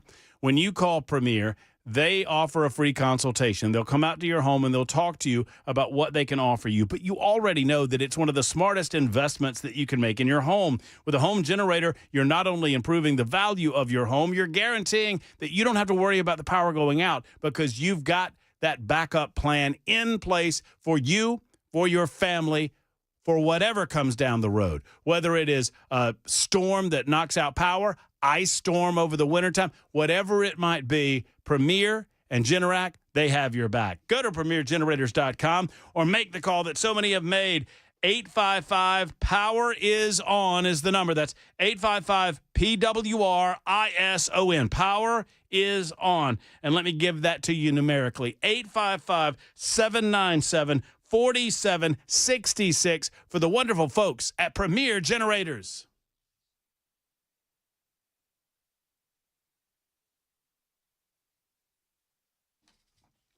Man, it's been a crazy show. Thank you to Skylar and Morgan, two good young people, good young conservatives, announcing a big event that I am proud to be a part of at the state capitol, August 8th. And we'll share more of that moving forward to the date coming up on subsequent shows. Also, Debbie Matthews is always a firecracker, always a box of frogs, and I say that with love. I mean, this was your first experience with Debbie, and it is, tell me if I'm wrong, Jackson. J-Man. She'll make you dizzy. She'll make you dizzy. She'll do that. You know, it occurs to me that if you're on this show long enough, I might have to start calling you Jax. I definitely already call you Murph. I mean, that's what I feel like. But Jackson, do you know, I mean, is there any background on your name, Jackson? Stonewall? Maybe? Yeah, I mean, I grew up 3 minutes from the Hermitage my whole life. Andrew. There you go. Have you been? Yeah, it was every field trip when I was in elementary school. Oh, man, I love that place. That's great. It's authentic, and it shows you how chintzy Andrew was, how cheap. I'm not kidding. So he does. they did faux marble throughout the place. Oh, that's not real marble? No, it's not real marble. It's faux marble because Jackson was a cheapskate. That's okay, though. That's kind of what you want in a president, I would think. I mean, I'm not knocking the guy. I loved Andrew Jackson, except, the whole Indian thing. Yeah, not great. Kind of pushed my people out. That's all right. That's cool. I forgave him. I still think he was a great president. Forgive him for, the abject racism. It's okay. It's all good. Sign of the times. Speaking of racism or lack thereof, let me give you some good news before we go. A school district in North Carolina has been ordered to admit their mistake, issue an apology, and fork over $20,000 and more after they were sued for suspending a 16-year-old student for using the term illegal alien. The settlement was approved earlier this week in U.S. District Court in the Middle Tennessee of North Carolina, following a year-long battle after a 16-year-old student and his parents sued the Davidson County school system for a mischaracterization of racial bias and a violation of the student's First Amendment rights. Quote, although the parties initially moved to seal the revised settlement agreement, they have since withdrawn the request to seal any version of the settlement, according to Judge Thomas Schroeder. He said same in his Tuesday order. The 16-year-old student was suspended last April for using the term illegal alien during English class. The student asked the teacher or asked someone, do you mean space aliens or illegal aliens who need green cards? The student, simply for asking this question, and the student maintains it was a legit question, was suspended for 3 days, and marks denoting racially insensitive behavior were added to his permanent record. The story of Christian McGee caught the eye of Donald Trump, who wrote the student a personal recommendation letter as he sought an athletic scholarship in the years ahead, according to the Liberty Justice Center. In addition to the public apology required in the settlement, McGee's school must correct his permanent record so it no longer denotes racial insensitivity and acknowledge the inappropriate response to this matter by a former member. However, per Schroeder's order, the settlement does not amount to an admission of liability or wrongdoing. As the Supreme Court has often reminded us in its First Amendment jurisprudence, students do not shed their free speech rights at the schoolhouse gate. That it took a federal lawsuit and ultimately a court-approved settlement, including an apology to Christian and a payment of $20,000, is indicative of how far lost many educators have become in the wake of the previous administration identity politics obsession. That coming from Sarah Perry, who is vice president and legal fellow at the nonprofit Defending Education. This is great news, and it follows on the heels of many other lawsuit settlements. You might recall the young man, I had his name the other day, Nick Sandman, who was besmirched, drugged through the absolute mud by organizations such as CNN, and they had to pay a lot more money. They had to pay through the nose for doing so because they knowingly tried to drag this young man's name through the mud, and they got exactly what they were. They got exactly what was coming to them from CNN. One of the other stories we're following for you before we get out of here, one of the Trump administration's highest profile deportation targets, Kilmar Abrego Garcia, must be released from criminal custody in Tennessee and returned to Maryland and cannot be immediately redetained by immigration authorities, according to a judge in Maryland. This is a pretty insane ruling by this judge, and I expect that it'll get overturned. U.S. District Judge Paula, and I don't know how to pronounce this, Zinnis? I'm going to go Zinnis.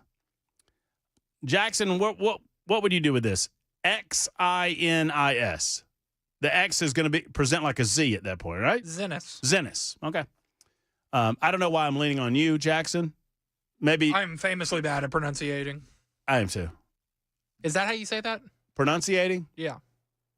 Inadvisable. I think I made that up. I think you put the wrong emphasis on the wrong syllable, I believe. Here's the great thing, though. If you're bad at it and I'm bad at it, then we just fail upwards. Well, no, I'll defer to you and then get to blame you. That's how this works, doesn't it? Where's Mr. Weaver when you need him? 100% how this works. I mean, yeah, Weaver would know how to pronounce it. Anyway, U.S. District Judge Paula Zinnes, an appointee of Barack Obama, issued a ruling. This is fascinating. So let's just go over this case of Abrego Garcia one more time. So this dude was in the country illegally. He was, we believe, and is accused of trafficking human beings from the southern border to other parts of the United States of America. He was stopped in the midst of a trafficking effort in 2022 in Tennessee, and the State Highway Patrol knew what he was doing, and they called the federal agencies involved, and the federal agencies, under the discretion of their office and under the tutelage of Joe Biden, they didn't do anything. They said, I'll just let him go. Well, he goes back to Maryland and goes on his merry way. Well, eventually, he at one point filed for, not for asylum, but he filed for a special dispensation that if returned to his country of origin, it would put him in direct danger because he was a part of a rival gang of Barrio. That rival gang, MS-13. As a result, he was offered a deferral for deportation, meaning you could not deport him back to El Salvador because he may be in harm's way. Well, all of those structures that existed that possibly put him in harm's way no longer exist. One way or the other, we are able to deport this illegal alien who came from El Salvador anywhere in the world except El Salvador. You get me? You follow? Because the deferral still stands. Well, they brought him back, did federal officials, to force him to stand trial and face charges of human smuggling in the state of Tennessee. Abrego Garcia is currently in DOJ custody in Tennessee, where U.S. District Judge Waverly Crenshaw yesterday denied the government's motion for a detention hearing, remanding the case to Magistrate Judge Barbara Holmes, who now must rule on whether Abrego Garcia should be released.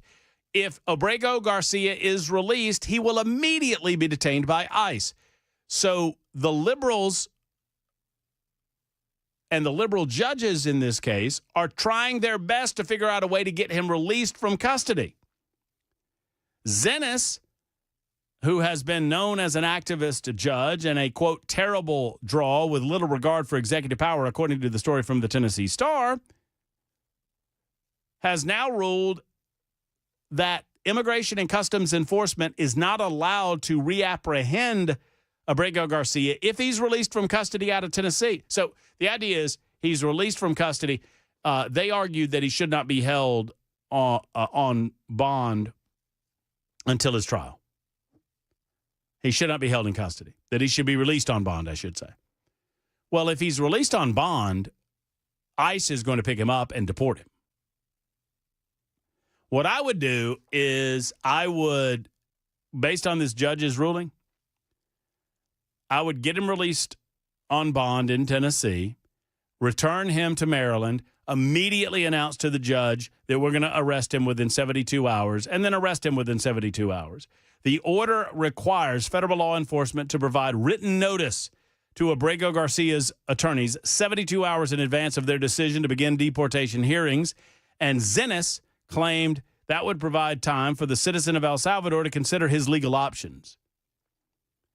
Let me explain something to you liberals in the audience. There is no place on planet Earth where Abrego Garcia is going to be allowed to remain in this country unless it is inside of a prison. Abrego Garcia does not belong in the United States of America. Everyone can't come here. And I'm fascinated that political leftists have decided that this is going to be their golden boy, their golden child when it comes to illegal immigration.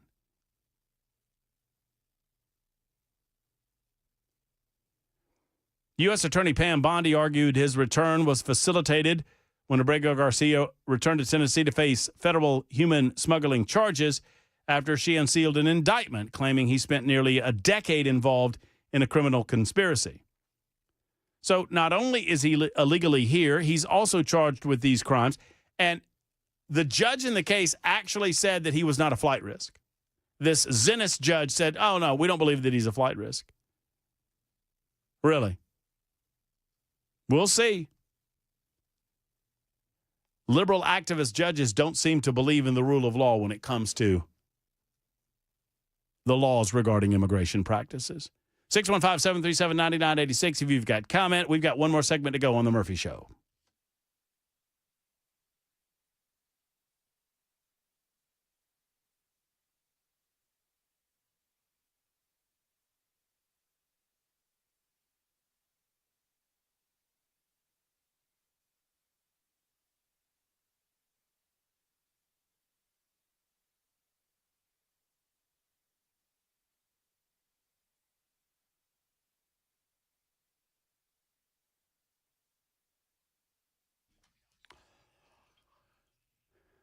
If you're a longtime listener of The Murphy Show by now, you know how much I appreciate and love the Glock Store. They are the best when it comes to customer service. They've got a great shooting room atmosphere, never a lane. They have shooting rooms at the Glock Store. Ask them more about that when you stop by. But the biggest reason probably of all is that I absolutely love Glocks. I mean, I've got so many different handguns and a lot of Glock. I've got 3, as a matter of fact. I have a Glock 20, a Glock 19, and I also have a Glock 43X. And when they say every Glock in stock, they have every Glock in stock at the Glock Store, every version of every model. And the custom Glocks are incredible just to go in and look at. True works of art, and you can customize one on your own. Secondly, the people there are not just Glock experts. They're Glock fans. They're aficionados. They love talking Glocks, and they can walk you through the additional performance parts that you might not know you need, but you do. Never feel rushed or, pushed in any direction. And the customer service is just unmatched. They have a Glock gunsmith on duty every time they open the doors. They have one on duty. Just some of the many reasons that I absolutely love the Glock Store. I encourage you to go by. You've never seen anything like it. The Glock Store, minutes away from the airport, worth the drive from anywhere. They're an air lane drive just off of Elm Hill Pike. Elm Hill Pike's just off of Broadley Parkway. Tell them I sent you to the Glock Store.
Damn, Jackson getting down. Doing the chicken wing in there. What are you doing in there? Just having a little fun. It's Friday Eve, bro. Easy. We were having such a nice time. We were having a great day. We were getting along famously. You were doing a great job, and then you come at me with that? You come at me with that trash? Nah, let's not do that. I do want to say a special thank you. I received from my lovely grammar Nazi on our social media platforms a very nice gift. The gift's in my truck, but I remembered to bring the letter back out with me because I wanted to say thank you. From our beloved grammar Nazi, she's a self-described grammar Nazi. She says, you're awesome. These cloths and back scrubber were made especially for you from 100% cotton and love to let you know how much I appreciate your hard work and entertaining show. I hope it helps you as you recover from your shoulder surgery. What it was, these were handmade cloths. Like I say, I've got them down in the truck, and I forgot to bring them. And one of the cloths is long enough, and it's got a couple of handles that you can flap it over the back, and you can get like a little rotation thing. Yeah, exactly like that. Yeah, like you're doing. So that's very sweet. Due to the nature of this handmade item, you might see pieces of yarn that look out of place to the pattern. This is not an error or a mistake upon the work of the creator, but simply due to the natural smooth characteristics of this specialty yarn adjusting to its environment. It will not affect the durability of the piece, but simply add to the charm and uniqueness of your item. As you well know, handmade items are not perfect because they are made by humans and not machines. To keep your new cloths looking fresh, remember to wash it in warm or tepid water to sustain the color. Now go ahead and show me how you're spun up. Share a pic with me featuring you and your new back scrubber by using this email, and she provides email, and it's Renee, a.k.a. your favorite grammar Nazi, out of Chapel Hill. And then P.S., I make these items custom for anyone to supplement my income. Yours were done in Georgia Bulldog colors. Enjoy. Renee, you're very sweet. I'm sorry that I forgot to bring them back up so I could show folks on the Super Talk television side of things. That is very kind of you, and I appreciate you, and I appreciate your kindness. And I'm remiss to tell you how much I appreciate all of your kind words in the aftermath. I mean, we got to 162 degrees today during PT. Abigail, the abuser, is doing her job. We started going up today, which, if you've ever had shoulder surgery of any sort, particularly shoulder replacement surgery, my rotator cuff is weak to the point that my arm does not want to do anything that is in an elevated position. But I had to as they say, wash the windows today, Jackson. How'd that go? So it was literally, I put a cloth on my hand, and y'all don't screenshot this because it'll look like I'm doing something bad, but I went to a window, and with my bad arm, I had to lift my hand and put the hand on the window and then just push up on the window and push back down and push up and push back down. You with me? I'm with you. That looks easy, doesn't it? It looks like anybody could do it. It was, I had to do that 20 times, and it was abusive, to say the least. Abusive. God bless you, Hulk Hogan. We appreciate all of the wonderful entertainment that you provided us over the years. Gone too soon at the age of 71. 71, does that seem old to you, Jackson? Yes. That is quite literally 3 times my age. Wait a minute. I promise you by the time you're 51, 71 does not seem old. Man, oh, man. And Ozzy was only like 6 years older than Hulk. Just put that in your pipe and smoke it. We got a Friday edition coming up tomorrow to include Jay St. Clair, to include Afton Bain on the show in the 3 o'clock hour. Very excited about both of those guests. Excited to see you as well on our First Amendment Freestyle Friday. Mark Levin is up next. Until next time, have a great evening, folks. Hug your loved ones. So long, everybody.